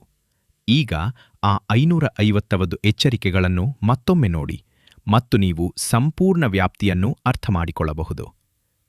174 ಸಣ್ಣ ದೋಣಿಗಳಿಗೆ ಸಲಹೆಗಳು, 21 ಹಿಮಪಾತದ ಎಚ್ಚರಿಕೆಗಳು, ತೀವ್ರ ಅಪಾಯದ ಮಟ್ಟದಲ್ಲಿವೆ, 40ಕ್ಕೂ ಹೆಚ್ಚು ಚಳಿಗಾಲದ ಚಂಡಮಾರುತದ ಎಚ್ಚರಿಕೆಗಳು, 55 ಚಳಿಗಾಲದ ಹವಾಮಾನ ಸಲಹೆಗಳು, 45 ಬಿರುಗಾಳಿಯ ಎಚ್ಚರಿಕೆಗಳು, 14 ಕಡಲಾಚೆಯ ಚಂಡಮಾರುತದ ಎಚ್ಚರಿಕೆಗಳು. ನಂತರ ನೀವು ಕೆಂಪು ಧ್ವಜದ ಎಚ್ಚರಿಕೆಗಳನ್ನು ಸೇರಿಸುತ್ತೀರಿ. ಬೆಂಕಿಯ ಹವಾಮಾನ ವೀಕ್ಷಣೆಗಳು, ಕರಾವಳಿ ಪ್ರವಾಹ ಎಚ್ಚರಿಕೆಗಳು, ಹಿಮಪಾತ ವೀಕ್ಷಣೆಗಳು ಮತ್ತು ಹವಾಯಿಯಲ್ಲಿನ ಆ ಪ್ರವಾಹ ವೀಕ್ಷಣೆ ಸಂಪೂರ್ಣವಾಗಿ ಪ್ರತ್ಯೇಕ ವ್ಯವಸ್ಥೆಯಿಂದ ಬಂದಿವೆ. ರಾಷ್ಟ್ರೀಯ ಹವಾಮಾನ ಸೇವೆ ಹೊರಡಿಸಬಹುದಾದ ವಾತಾವರಣದ ಅಪಾಯದ ಪ್ರತಿಯೊಂದು ವರ್ಗವೂ ಒಂದೇ ದಿನ ಸಕ್ರಿಯವಾಗಿತ್ತು. ಅವುಗಳಲ್ಲಿ ಹೆಚ್ಚಿನವು ಒಂದೇ ತರಂಗಕ್ಕೆ ಸಂಬಂಧಿಸಿವೆ. ಇದು ಒಂದು ಪ್ರಶ್ನೆಯನ್ನು ಹುಟ್ಟುಹಾಕುತ್ತದೆ. ಅದಕ್ಕೆ ನನ್ನ ಬಳಿ ಸ್ಪಷ್ಟವಾದ ಉತ್ತರವಿಲ್ಲ. ಇದು ಹೆಚ್ಚು ಸಾಮಾನ್ಯವಾಗುತ್ತಿದೆಯೇ? 550 ಎಚ್ಚರಿಕೆ ದಿನಗಳು ಹೊಸ ಸಾಮಾನ್ಯವೇ ಅಥವಾ ಇದು ನಿಜಕ್ಕೂ ಅಸಾಮಾನ್ಯವೇ? ರಾಷ್ಟ್ರೀಯ ಹವಾಮಾನ ಸೇವೆ ವಾಸ್ತವವಾಗಿ ರಾಷ್ಟ್ರೀಯ ಎಚ್ಚರಿಕೆಗಳ ಸಂಖ್ಯೆಯ ನಿರಂತರ ಲೆಕ್ಕವನ್ನು ಪ್ರಕಟಿಸುವುದಿಲ್ಲ. ಆದ್ದರಿಂದ ಹೋಲಿಸಲು ಯಾವುದೇ ಐತಿಹಾಸಿಕ ದತ್ತಾಂಶವಿಲ್ಲ. ಆದರೆ ಈ ಎಲ್ಲವೂ ಒಂದೇ ಬಾರಿಗೆ ಸಂಭವಿಸುವ ದಿನಗಳು ಹೆಚ್ಚುತ್ತಿವೆ ಎಂಬ ಭಾವನೆಯಿದೆ ಮತ್ತು ನೀವು ಕೂಡ ಅದನ್ನು ಅನುಭವಿಸುತ್ತೀರಿ ಎಂದು ನಾನು ಭಾವಿಸುತ್ತೇನೆ. ಇದು ನಿಜವಾದ ಹವಾಮಾನ ಸಂಕೇತವೇ ಅಥವಾ ಉತ್ತಮ ಪತ್ತೆ, ವಿಶಾಲವಾದ ಎಚ್ಚರಿಕೆ, ಮಾನದಂಡಗಳು ಮತ್ತು ಹೆಚ್ಚು ಜನರು ಗಮನಹರಿಸುವುದರ ಪರಿಣಾಮವೇ ಎಂಬುದು ವಾತಾವರಣ ವಿಜ್ಞಾನದಲ್ಲಿನ ಪ್ರಮುಖ ತೆರೆದ ಪ್ರಶ್ನೆಗಳಲ್ಲಿ ಒಂದಾಗಿದೆ. ನಿರಾಕರಿಸಲಾಗದ್ದು ಏನೆಂದರೆ, ವಾತಾವರಣವು ಒಂದೇ ಸಂಪರ್ಕಿತ ವ್ಯವಸ್ಥೆಯಾಗಿದೆ. ಅದು ಈ ಪ್ರಮಾಣದಲ್ಲಿ ಬದಲಾದಾಗ ಅದು ಒಂದು ವಿಪತ್ತನ್ನು ಆರಿಸಿ ಉಳಿದವುಗಳನ್ನು ಬಿಡುವುದಿಲ್ಲ. ಅದು ಎಲ್ಲವನ್ನೂ ಒಂದೇ ಬಾರಿಗೆ ನಡೆಸುತ್ತದೆ. ಮತ್ತು ಈ ಒಂದೇ ದಿನದಲ್ಲಿ ಭೂಮಿಯ ಮೇಲೆ ಏನಾಗುತ್ತಿದೆ ಎಂಬುದರ ಸಂಪೂರ್ಣ ಪಟ್ಟಿಯನ್ನು ನೋಡಲು ನಾವು ಇನ್ನೂ ಸಾಕಷ್ಟು ದೂರ ಹೋಗಿಲ್ಲ. ಮತ್ತು ಇದು ಒಂದು ಸಿಮ್ಯುಲೇಷನ್ ಸ್ಟ್ರೆಸ್ ಟೆಸ್ಟ್ನಂತೆ ಭಾಸವಾಗಲು ಪ್ರಾರಂಭಿಸುತ್ತದೆ. ಥ್ರೋಪೋಸ್ಫಿಯರ್ ಒಂದು ಬಾಂಬ್ ಚಂಡಮಾರುತ, ಪೂರ್ವ ಕರಾವಳಿಯಲ್ಲಿ ಹಿಮಪಾತ, ದಕ್ಷಿಣದಾದ್ಯಂತ ನಿರ್ಣಾಯಕ ಬೆಂಕಿಯ ಹವಾಮಾನ, ಹವಾಯಿಯಲ್ಲಿ ಭಾರೀ ಮಳೆ ಮತ್ತು ಪ್ರವಾಹ, ಪಶ್ಚಿಮ ಪರ್ವತಗಳಲ್ಲಿ ಹಿಮಪಾತದ ಎಚ್ಚರಿಕೆಗಳನ್ನು ಸೃಷ್ಟಿಸುತ್ತಿದೆ. ಮತ್ತು ಪ್ರತ್ಯೇಕ ಮಳೆಯ ಘಟನೆ ಪೆಸಿಫಿಕ್ ವಾಯುವ್ಯವನ್ನು ನೆನೆಸುತ್ತಿದೆ. ಮ್ಯಾಗ್ನೆಟೋಸ್ಫಿಯರ್ ಕೊರೊನಾಲ್ ಹೋಲ್ ಸ್ಟ್ರೀಮ್ನಿಂದ G1 ರಿಂದ G2 ಭೂಕಾಂತೀಯ ಚಂಡಮಾರುತವನ್ನು ಹೀರಿಕೊಳ್ಳುತ್ತಿದೆ. ಲಿಥೋಸ್ಫಿಯರ್ ಫೆಬ್ರವರಿ 21ರಂದು ಮಲೇಷ್ಯಾದ ಸಬಾದಲ್ಲಿ 7.1 ತೀವ್ರತೆಯ ಭೂಕಂಪವನ್ನು ಬಿಡುಗಡೆ ಮಾಡಿದೆ. ಆ ವಾರದಲ್ಲಿ ಜಾಗತಿಕವಾಗಿ ಅತಿ ಪ್ರಬಲವಾದ ಭೂಕಂಪ, ಕಳೆದ 7 ದಿನಗಳಲ್ಲಿ 4.5 ಅಥವಾ ಅದಕ್ಕಿಂತ ಹೆಚ್ಚಿನ ತೀವ್ರತೆಯ 107 ಭೂಕಂಪಗಳಲ್ಲಿ ಇದು ಒಂದಾಗಿದೆ. ಹವಾಯಿಯ ಕಿಲಾವೆಯ ಜ್ವಾಲಾಮುಖಿಯು ಕಿತ್ತಳೆ ವಿಮಾನಯಾನ ಬಣ್ಣದ ಕೋಡ್ನೊಂದಿಗೆ ವೀಕ್ಷಣಾ ಎಚ್ಚರಿಕೆ ಮಟ್ಟದಲ್ಲಿದೆ.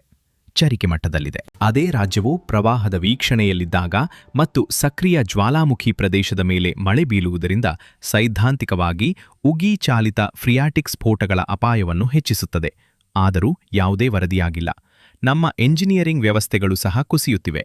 ನಾಸಾದ ಆರ್ಟಮಿಸ್ 2 ಚಂದ್ರನ ರಾಕೆಟ್ ಹೀಲಿಯಂ ಟ್ಯಾಂಕ್ ಮರುಒತ್ತಡದ ವೈಫಲ್ಯವನ್ನು ಅನುಭವಿಸಿತು. ಇಂಧನ ತುಂಬುವ ಪರೀಕ್ಷೆಯು ಯಾವುದೇ ಪ್ರಮುಖ ಸಮಸ್ಯೆಗಳಿಲ್ಲ ಎಂದು ವಿವರಿಸಿದ ಕೇವಲ 1 ದಿನದ ನಂತರ ಇದು ಕಂಡುಬಂದಿದೆ. ಅವರು ರಾಕೆಟ್ ಅನ್ನು ವೆಹಿಕಲ್ ಅಸೆಂಬ್ಲಿ ಬಿಲ್ಡಿಂಗ್ಗೆ ಹಿಂದಿರುಗಿಸಿದರು. ನಾವು ಚೆನ್ನಾಗಿದ್ದೇವೆ ಎಂಬುದರಿಂದ ನಾವು ಚೆನ್ನಾಗಿಲ್ಲ ಎಂಬ ಸ್ಥಿತಿಗೆ 24 ಗಂಟೆಗಳಲ್ಲಿ. ಇದು ಹವಾಮಾನಕ್ಕೆ ಸಂಬಂಧಿಸಿಲ್ಲ, ಆದರೆ ಇದು ಒಂದು ಮಾದರಿಗೆ ಹೊಂದಿಕೊಳ್ಳುತ್ತದೆ. ಒತ್ತಡದಲ್ಲಿರುವ ವ್ಯವಸ್ಥೆಗಳು ತಮ್ಮ ದುರ್ಬಲ ಅಂಶಗಳನ್ನು ಕೆಟ್ಟ ಕ್ಷಣಗಳಲ್ಲಿ ಬಹಿರಂಗಪಡಿಸುತ್ತವೆ. ಈ ಯಾವುದೇ ವ್ಯವಸ್ಥೆಗಳು ಪರಸ್ಪರ ಸಂಪರ್ಕ ಹೊಂದಿಲ್ಲ. ಟ್ರೋಪೋಸ್ಫಿಯರ್ ಬಾಂಬ್ ಚಂಡಮಾರುತವನ್ನು ಸೃಷ್ಟಿಸುತ್ತಿದೆ ಎಂದು ಮ್ಯಾಗ್ನೆಟೋಸ್ಫಿಯರ್ಗೆ ತಿಳಿದಿಲ್ಲ. ಟೆಕ್ಟೋನಿಕ್ ಪ್ಲೇಟ್ಗಳು ಸೌರ ಗಾಳಿಗೆ ಪ್ರತಿಕ್ರಿಯಿಸುವುದಿಲ್ಲ. ನಾರಿಸ್ಟರ್ ಕಾರಣದಿಂದ ಕಿಲಾವೆಯ ಸ್ಫೋಟಗೊಳ್ಳುತ್ತಿಲ್ಲ. ಆದರೆ ಒತ್ತಡಕ್ಕೆ ಒಳಗಾಗಬಹುದಾದ ಪ್ರತಿಯೊಂದು ವ್ಯವಸ್ಥೆಯೂ ಏಕಕಾಲದಲ್ಲಿ ಒತ್ತಡಕ್ಕೆ ಒಳಗಾಗುತ್ತಿದೆ ಮತ್ತು ನಾವೆಲ್ಲವನ್ನೂ ಒಂದೇ ಸಮಯದಲ್ಲಿ ನೋಡಲು ಸಾಧ್ಯವಾಗುವ ಕಾರಣ 550 ಎಚ್ಚರಿಕೆಗಳು ಮತ್ತು 1 ಕೆಪಿ. ಪ್ಯಾನ್ಹ್ಯಾಂಡಲ್ನಲ್ಲಿ 5ರ ಸೂಚ್ಯಂಕ ಮತ್ತು 8% ಆರ್ದ್ರತೆ ಹಾಗೂ ಬೋರ್ನಿಯೋದಲ್ಲಿ 7.1 ತೀವ್ರತೆಯ ಭೂಕಂಪವು ಈ ಸಂಪೂರ್ಣ ಕಥೆಯ ಅತ್ಯಂತ ಪ್ರಮುಖ ಭಾಗವಾಗಿದೆ. ಮತ್ತು ಇದು ಹಿಮಪಾತ ಮತ್ತು ಭೂಕಾಂತೀಯ ಚಂಡಮಾರುತವನ್ನು ಯಾವುದೇ ಸಾಂಕೇತಿಕವಲ್ಲದ ರೀತಿಯಲ್ಲಿ ಸಂಪರ್ಕಿಸುವ ವಿಷಯಕ್ಕೆ ನಮ್ಮನ್ನು ಕರೆದೊಯ್ಯುತ್ತದೆ. ಇದು ಭೌತಿಕವಾಗಿದೆ, ಇದು ಈಗಲೇ ನಡೆಯುತ್ತಿದೆ ಮತ್ತು ಇದು ನಿಮ್ಮ ವಿದ್ಯುತ್ ಗ್ರಿಡ್ಗೆ ಸಂಬಂಧಿಸಿದೆ. 5,85,000 ಗ್ರಾಹಕರು ಗಾಳಿ ಮತ್ತು ಹಿಮದಿಂದ ವಿದ್ಯುತ್ ಇಲ್ಲದೇ ಇದ್ದಾರೆ. ನಿರಂತರ ಗಾಳಿಯ ವೇಗ ಗಂಟೆಗೆ 35 ಮೈಲಿಗಿಂತ ಕಡಿಮೆಯಾಗುವವರೆಗೆ ವಿದ್ಯುತ್ ಮರುಸ್ಥಾಪನೆ ಪ್ರಾರಂಭಿಸಲು ಸಾಧ್ಯವಿಲ್ಲ ಎಂದು ಯುಟಿಲಿಟಿ ಕಂಪನಿಗಳು ಎಚ್ಚರಿಸುತ್ತಿವೆ. ಮತ್ತು ಕೆಲವು ಪ್ರದೇಶಗಳು ಹಲವು ದಿನಗಳವರೆಗೆ ಕತ್ತಲೆಯಲ್ಲಿ ಇರಬೇಕಾಗಬಹುದು. ತಾಪಮಾನವು ಘನೀಕರಣ ಬಿಂದುವಿನ ಕೆಳಗೆ ಇಳಿಯುವುದರಿಂದ ಅದು ಭೂಮಿಯ ಮೇಲಿನ ಬಿಕ್ಕಟ್ಟು. ಆದರೆ ಅದೇ ಗ್ರಿಡ್ ಮೇಲೆ 2ನೇ ಹಂತದ ಒತ್ತಡವಿದೆ. ಅದರ ಬಗ್ಗೆ ಯಾರೂ ಮಾತನಾಡುತ್ತಿಲ್ಲ. ಮತ್ತು ಇದು ಹಿಮಪಾತ ಹಾಗೂ ಭೂಕಾಂತೀಯ ಚಂಡಮಾರುತವನ್ನು ಒಟ್ಟಿಗೆ ಜೋಡಿಸುತ್ತದೆ. ಇದು ನಿಜವಾದ ಪ್ರಾಯೋಗಿಕ ಪರಿಣಾಮಗಳನ್ನು ಹೊಂದಿದೆ. ಸೌರ ಮಾರುತದಿಂದ ಮ್ಯಾಗ್ನೆಟೋಸ್ಫಿಯರ್ ಅಸ್ತವ್ಯಸ್ತಗೊಂಡಾಗ ಭೂಮಿಯ ಮೇಲ್ಮೈಯಲ್ಲಿನ ಏರಿಳಿತದ ಕಕಾಂತ ಕ್ಷೇತ್ರಗಳು ವಿದ್ಯುತ್ ಪ್ರವಾಹಗಳನ್ನು ಪ್ರೇರೇಪಿಸುತ್ತವೆ. ಉದ್ದನೆಯ ವಾಹಕಗಳಲ್ಲಿ, ವಿದ್ಯುತ್ ಪ್ರಸರಣ ಮಾರ್ಗಗಳು, ಪೈಪ್ಲೈನ್ಸ್ಗಳು, ಸಮುದ್ರದೊಳಗಿನ ಕೇಬಲ್ಗಳಲ್ಲಿ. ಇವುಗಳನ್ನು ಭೂಕಾಂತೀಯವಾಗಿ ಪ್ರೇರಿತ ಪ್ರವಾಹಗಳು ಅಥವಾ GICಗಳು ಎಂದು ಕರೆಯಲಾಗುತ್ತದೆ. ಮತ್ತು ಇವು ಪರ್ಯಾಯ ಪ್ರವಾಹವನ್ನು ನಿರ್ವಹಿಸಲು ವಿನ್ಯಾಸಗೊಳಿಸಿದ ಉಪಕರಣಗಳ ಮೂಲಕ ನೇರ ಪ್ರವಾಹವನ್ನು ತಳ್ಳುವ ಮೂಲಕ ಟ್ರಾನ್ಸ್ಫಾರ್ಮರ್ಗಳಿಗೆ ಒತ್ತಡವನ್ನುಂಟು ಮಾಡಬಹುದು. G1 ಅಥವಾ G2 ಮಟ್ಟಗಳಲ್ಲಿ ಇದು ಸಾಮಾನ್ಯವಾಗಿ ಸಣ್ಣ ತೊಂದರೆಯಾಗಿದೆ. ಗ್ರಿಡ್ ನಿರ್ವಾಹಕರು ಏರಿಳಿತಗಳನ್ನು ನೋಡುತ್ತಾರೆ. ಅವರು ಲೋಡನ್ನು ಸರಿಹೊಂದಿಸುತ್ತಾರೆ. ಅವರು ಸರಿದೂಗಿಸುತ್ತಾರೆ. ಆದರೆ ಇಲ್ಲಿ ಪ್ರಮುಖ ಪದ ಸಾಮಾನ್ಯವಾಗಿ. ಈಶಾನ್ಯದಾದ್ಯಂತದ ವಿದ್ಯುತ್ ಗ್ರಿಡ್ಗಳು ಸಾಮಾನ್ಯವಾಗಿ ಕಾರ್ಯನಿರ್ವಹಿಸುತ್ತಿಲ್ಲ. ಈಗ ಉಪಕೇಂದ್ರಗಳು ಆಫ್ಲೈನ್ ಆಗಿವೆ. ಹಾನಿಗೊಳಗಾದ ಮೂಲಸೌಕರ್ಯಗಳ ಮೇಲೆ ಲೋಡ್ ಅಸಮಾನವಾಗಿ ಮರುಹಂಚಿಕೆಯಾಗಿದೆ. ರಸ್ತೆಗಳು 2 ಅಡಿ ಹಿಮದಿಂದ ಮುಚ್ಚಿರುವುದರಿಂದ ದುರಸ್ತಿ ಸಿಬ್ಬಂದಿ ಕೆಳಗೆ ಬಿದ್ದ ತಂತಿಗಳನ್ನು ತಲುಪಲು ಸಾಧ್ಯವಿಲ್ಲ. ಆ ದುರ್ಬಲಗೊಂಡ ಅಸ್ಥಿರಗೊಂಡ ಗ್ರಿಡ್ಗೆ ಭೂಕಾಂತೀಯ ಚಂಡಮಾರುತವು ನಿಧಾನವಾಗಿ ಹೆಚ್ಚುವರಿ ವಿದ್ಯುತ್ಕಾಂತೀಯ ಲೋಡ್ ಅನ್ನು ಸೇರಿಸುತ್ತಿದೆ. ಇದು ಸಣ್ಣ ಲೋಡ್. G1 ಮತ್ತು G ಸೆಟ್ಟು ಮಟ್ಟಗಳು ತಮ್ಮಷ್ಟಕ್ಕೆ ತಾವೇ ಏನನ್ನೂ ಕುಸಿಯಲು ಹೋಗುವುದಿಲ್ಲ. ಆದರೆ ಇದು ಕೊರೋನಾಲ್ ಹೋಲ್ ಹೈಸ್ಪೀಡ್ ಸ್ಟ್ರೀಮ್ ಸೆಕೆಂಡಿಗೆ 624 ಕಿಲೋಮೀಟರ್ ವೇಗದಲ್ಲಿ ಮ್ಯಾಗ್ನೆಟೋಸ್ಪಿಯರ್ ಅನ್ನು ಅಪ್ಪಳಿಸದೇ ಇದ್ದರೆ ಅಸ್ತಿತ್ವದಲ್ಲಿ ಇರುತ್ತಿರಲಿಲ್ಲ. ಮತ್ತು ಇದು ಸಂಭವನೀಯ ಕೆಟ್ಟ ದಿನದಂದು ಸಂಭವಿಸುತ್ತಿದೆ. ಅದೇ ಮೂಲಸೌಕರ್ಯ, ಅದೇ ರಾಜ್ಯಗಳು, ಅದೇ ಸೋಮವಾರ ಬೆಳಗ್ಗೆ ಒಂದು ಚಂಡಮಾರುತ ಕೆಳಗಿನಿಂದ, ಒಂದು ಚಂಡಮಾರುತ ಮೇಲಿನಿಂದ, ಒಂದಕ್ಕೊಂದು ಅರಿವಿಲ್ಲದೆ, ಆದರೆ ಎರಡೂ ಒಂದೇ ವ್ಯವಸ್ಥೆಯ ಮೇಲೆ ಒತ್ತಡ ಹೇರುತ್ತಿವೆ. ಇದು ಒಂದು ಪ್ರಶ್ನೆಯನ್ನು ಹುಟ್ಟುಹಾಕುತ್ತದೆ. ನನ್ನ ಪ್ರಕಾರ ವಿದ್ಯುತ್ ಉದ್ಯಮದಲ್ಲಿ ಯಾರೂ ಇದನ್ನು ಸಾರ್ವಜನಿಕವಾಗಿ ಮಾದರಿ ಮಾಡುತ್ತಿಲ್ಲ. G3 ಅಥವಾ G4 ಭೂಕಾಂತೀಯ ಚಂಡಮಾರುತ ಒಂದು ಗಂಭೀರವಾದದ್ದು ಒಂದು ದೊಡ್ಡ ನಾರಿಸ್ಟರ್ನೊಂದಿಗೆ ಹೊಂದಿಕೆಯಾದಾಗ ಏನಾಗುತ್ತದೆ? ಸಂಪೂರ್ಣ ಗ್ರಿಡ್ ಅವಲಂಬನೆಯ ಆಧುನಿಕ ಯುಗದಲ್ಲಿ ಆ ನಿರ್ದಿಷ್ಟ ಚಕ್ರದ ಅದೇ ಹಂತವು ಐತಿಹಾಸಿಕವಾಗಿ ಯಾರೂ ನಿರೀಕ್ಷಿಸದ ಆಶ್ಚರ್ಯಕರ G4 ಮತ್ತು G5 ಘಟನೆಗಳನ್ನು ಸಹ ಉತ್ಪಾದಿಸುತ್ತದೆ. ಮತ್ತು ನಾರೀಸ್ಟರ್ಗಳು ಪೂರ್ವ ಕರಾವಳಿಯ ಚಳಿಗಾಲದ ಸಾಮಾನ್ಯ ಲಕ್ಷಣಗಳಾಗಿವೆ. ಮುಂದಿನ 2-3 ವರ್ಷಗಳಲ್ಲಿ ಇವು ಹೆಚ್ಚು ತೀವ್ರವಾಗಿ ಅತಿಕ್ರಮಿಸುವ ಸಂಭವನೀಯತೆ ಶೂನ್ಯವಲ್ಲ. ಈ ವರ್ಷದ ಆರಂಭದಲ್ಲಿ 2026ರ ಜನವರಿಯಲ್ಲಿ G4 ತೀವ್ರ ಭೂಕಾಂತೀಯ ಚಂಡಮಾರುತವು ಭೂಮಿಯನ್ನು ಅಪ್ಪಳಿಸಿತು. ಇದು ಇದುವರೆಗೆ ದಾಖಲಾದ ಕೊರೊನಲ್ ಮಾಸ್ ಎಜೆಕ್ಷನ್ನಲ್ಲಿನ ಪ್ರಬಲ ಕಾಂತಕ್ಷೇತ್ರಗಳಲ್ಲಿ ಒಂದನ್ನು ಹೊಂದಿತ್ತು. ಡಜನ್ಗಟ್ಟಲೆ ರಾಜ್ಯಗಳಲ್ಲಿ ಅರೋರಾಗಳು ಗೋಚರಿಸಿದವು. ಆ ಚಂಡಮಾರುತವು ಇದೇ ವಾರದಲ್ಲಿ ಸಂಭವಿಸಿದ್ದರೆ ಹಿಮಪಾತದ ಹಾನಿಯಿಂದ ಗ್ರಿಡ್ ಈಗಾಗಲೇ ದುರ್ಬಲಗೊಂಡಿದ್ದರಿಂದ ಸಂಯೋಜಿತ ಪರಿಣಾಮಗಳು ನಾಟಕೀಯವಾಗಿ ಕೆಟ್ಟದಾಗಿರುತ್ತಿದ್ದವು. ಇದು ಭಯ ಹುಟ್ಟಿಸುವ ಮಾತಲ್ಲ. ಒಂದೇ ವಾತಾವರಣದ ಅಲೆಯು ಒಂದೇ ದಿನದಲ್ಲಿ ಹಿಮಪಾತ ಮತ್ತು ಕಾಡ್ಗಿಚ್ಚು ಎರಡನ್ನೂ ಉಂಟುಮಾಡಬಹುದು ಎಂದು ಹೇಳುವ ಅದೇ ರೀತಿಯ ಮಾದರಿ ಗುರುತಿಸುವಿಕೆ ಇದು. ವ್ಯವಸ್ಥೆಗಳು ಪರಸ್ಪರ ಕಾರ್ಯನಿರ್ವಹಿಸುತ್ತವೆ.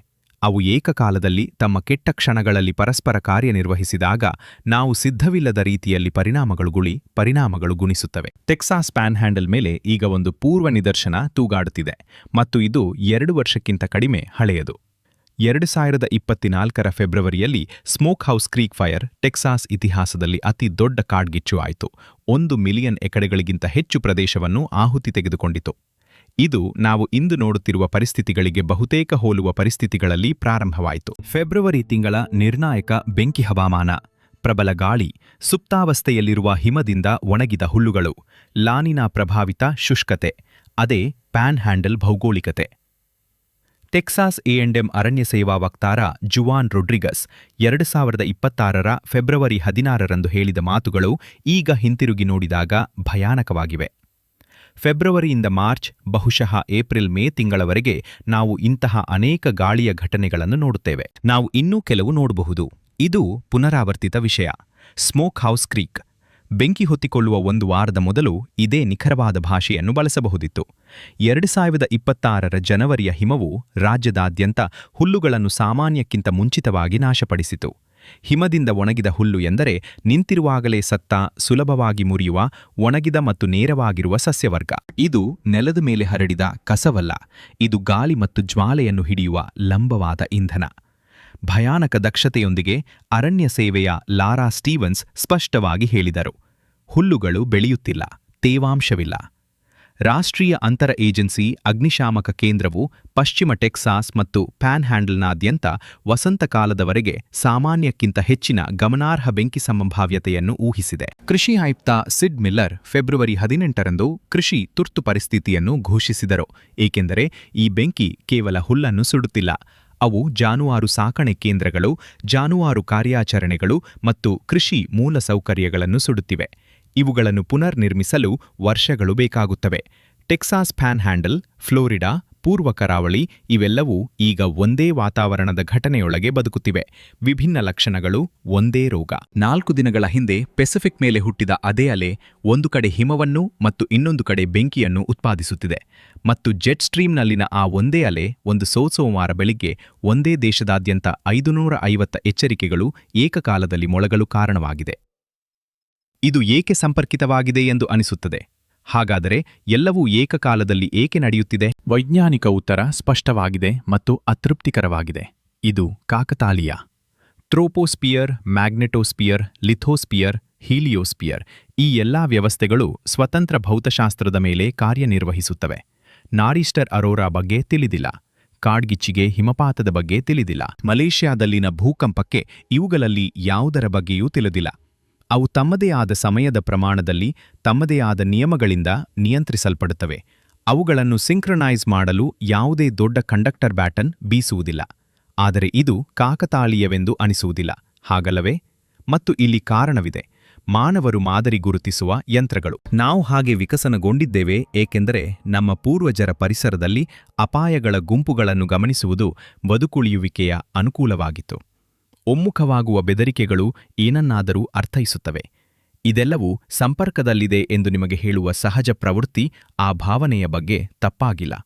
ಅದು ನಿಜವಾದ ಭೌತಶಾಸ್ತ್ರಕ್ಕೆ ಹೊಂದಿಕೆಯಾಗುತ್ತಿಲ್ಲ. ಮತ್ತು ನಾವು ಗ್ರಹಿಸುವುದು ಮತ್ತು ಡೇಟಾ ವಾಸ್ತವವಾಗಿ ತೋರಿಸುವುದರ ನಡುವಿನ ಆ ಒತ್ತಡವು ನಾವು ನೋಡುತ್ತಿದ್ದೇವೋ ಇಲ್ಲವೋ ಎಂದು ಕಾಳಜಿ ವಹಿಸದ ಗ್ರಹದಲ್ಲಿ ಪ್ರಜ್ಞಾವಂತ ಜೀವಿಗಳಾಗಿರುವುದರ ವಿಚಿತ್ರ ಮತ್ತು ಆಕರ್ಷಕ ವಿಷಯಗಳಲ್ಲಿ ಒಂದಾಗಿದೆ. ಫೆಬ್ರವರಿ 23, 2026 ಬಗ್ಗೆ ನಿಜವಾಗಿಯೂ ಗಮನಾರ್ಹವಾದ ವಿಷಯವೆಂದರೆ ಈ ಎಲ್ಲಾ ಘಟನೆಗಳು ಏಕಕಾಲದಲ್ಲಿ ನಡೆಯುತ್ತಿಲ್ಲ. ಅದು ಈ ಗ್ರಹದ ಇತಿಹಾಸದಲ್ಲಿ ನೂರಾರು ಬಾರಿ ಸಂಭವಿಸಿರಬಹುದು. ವಾತಾವರಣ, ಸೂರ್ಯ, ಟೆಕ್ಟೋನಿಕ್ ಪ್ಲೇಟ್ಗಳು ಮತ್ತು ಕಾಂತಕ್ಷೇತ್ರ ಎಲ್ಲವೂ ಏಕಕಾಲದಲ್ಲಿ ಬದಲಾಗುತ್ತಿದ್ದ ದಿನಗಳು. ಗಮನಾರ್ಹ ವಿಷಯವೆಂದರೆ ನಾವು ಅವೆಲ್ಲವನ್ನೂ ಒಂದೇ ಸಮಯದಲ್ಲಿ ನೋಡಬಹುದು. ಅದು ಹಿಂದೆಂದೂ ಸಂಭವಿಸಿಲ್ಲ. 1 ಶತಮಾನದ ಹಿಂದೆ ಈ ದಿನವನ್ನ ಪೂರ್ವ ಕರಾವಳಿಯಲ್ಲಿ ಕೆಟ್ಟ ಚಂಡಮಾರುತವಾಗಿ ಮಾತ್ರ ಅನುಭವಿಸಲಾಗುತ್ತಿತ್ತು. ನ್ಯೂಜರ್ಸಿಯಲ್ಲಿ ಯಾರೂ ಓಕ್ಲಹೋಮಾದಲ್ಲಿನ ರೇಂಜರ್ ರೋಡ್ ಬೆಂಕಿಯ ಬಗ್ಗೆ ತಿಳಿದಿರುತ್ತಿರಲಿಲ್ಲ. ಫ್ಲೋರಿಡಾದಲ್ಲಿ ಯಾರೂ 037 UTCಗೆ KP ಸೂಚ್ಯಂಕ 5 ತಲುಪಿದೆ ಎಂದು ತಿಳಿದಿರುತ್ತಿರಲಿಲ್ಲ. ಸಬಾದಲ್ಲಿ 7.1 ತೀವ್ರತೆಯ ಭೂಕಂಪದ ಬಗ್ಗೆ ಯಾರೂ ಎಲ್ಲಿಯೂ ತಿಳಿದಿರುತ್ತಿರಲಿಲ್ಲ. ಆ 550ವ ಎಚ್ಚರಿಕೆಗಳ ಸಂಖ್ಯೆ ಅಸ್ತಿತ್ವದಲ್ಲಿರ್ತಿರಲಿಲ್ಲ, ಏಕೆಂದರೆ ಸಂವೇದಕ ಜಾಲಗಳು. ಆ ಎಲ್ಲ ಅಪಾಯಗಳನ್ನು ಪತ್ತೆಹಚ್ಚಲು ನಮಗೆ ಬೇಕಾದವು ಇನ್ನೂ ಆವಿಷ್ಕರಿಸಲ್ಪಟ್ಟಿರಲಿಲ್ಲ. ನಾವು ಗ್ರಹಕ್ಕಾಗಿ ನರಮಂಡಲವನ್ನು ನಿರ್ಮಿಸಿದ್ದೇವೆ ಮತ್ತು ಅದು ಎಲ್ಲವನ್ನೂ ಬದಲಾಯಿಸುತ್ತದೆ. DSCUVR ಮತ್ತು ACE ಉಪಗ್ರಹಗಳು L1 ಲಗ್ರಾಂಜ್ ಬಿಂದುವಿನಲ್ಲಿ ಭೂಮಿಯಿಂದ 1 ಮಿಲಿಯನ್ ಮೈಲುಗಳ ದೂರದಲ್ಲಿ ಕುಳಿತು ಸೌರಮಾರುತವು ಬರುವ ಮೊದಲೇ ಅದನ್ನು ಮೇಲ್ವಿಚಾರಣೆ ಮಾಡುತ್ತವೆ. GOES ಉಪಗ್ರಹಗಳು ಸೂರ್ಯನನ್ನು ಅತಿ ನೇರಳಾತೀತದಲ್ಲಿ ವೀಕ್ಷಿಸುತ್ತವೆ. ಡಾಪ್ಲರ್ ರಾಡಾರ್ ಅಮೆರಿಕದ ಮುಖ್ಯ ಭೂಭಾಗವನ್ನು ಅತಿಕ್ರಮಿಸುವ ಗ್ರಿಡ್ಗಳಲ್ಲಿ ಆವರಿಸುತ್ತದೆ. ಸ್ವಯಂಚಾಲಿತ ಹವಾಮಾನ ಕೇಂದ್ರಗಳು ಪ್ರತಿ ನಿಮಿಷವೂ ಆರ್ದ್ರತೆ, ಗಾಳಿಯ ವೇಗ ಮತ್ತು ತಾಪಮಾನವನ್ನು ವರದಿ ಮಾಡುತ್ತವೆ. ಸಂವೇದಕ ಮಾನಿಟರ್ಗಳು ಜಗತ್ತನ್ನು ವ್ಯಾಪಿಸಿವೆ. ಮಾನವ ನಾಗರಿಕತೆಯ ಇತಿಹಾಸದಲ್ಲಿ ಮೊದಲ ಬಾರಿಗೆ ಅವೆಲ್ಲವನ್ನೂ ಪತ್ತೆಹಚ್ಚಲು ನಮಗೆ ಉಪಕರಣಗಳು ಇರುವುದರಿಂದ 550ವ ವಿಷಯಗಳು ಏಕಕಾಲದಲ್ಲಿ ತಪ್ಪಾಗುವುದನ್ನು ನಾವು ನೋಡಬಹುದು. ಒಮ್ಮುಖವಾಗುವುದು ಹೊಸದಲ್ಲ, ಒಮ್ಮುಖದ ಬಗ್ಗೆ ನಮ್ಮ ಅರಿವು ಹೊಸದು. ಮತ್ತು ಆ ಅರಿವು, ಆ ನರಮಂಡಲ, ಇಡೀ ಗ್ರಹವು ಏಕಕಾಲದಲ್ಲಿ ಬದಲಾಗುವುದನ್ನು ನೋಡುವ ಆ ಸಾಮರ್ಥ್ಯವು ಈ ರೀತಿಯ ದಿನಗಳು ತುಂಬ ಅಶಾಂತಿಯನ್ನುಂಟು ಮಾಡುತ್ತವೆ. ನಾವು ಹೆಚ್ಚು ಅಸ್ತವ್ಯಸ್ತತೆಯನ್ನು ಅನುಭವಿಸುತ್ತಿಲ್ಲ. ನಾವು ಅಂತಿಮವಾಗಿ ಎಲ್ಲವನ್ನೂ ನೋಡಲು ಸಾಧ್ಯವಾಗುತ್ತಿದೆ.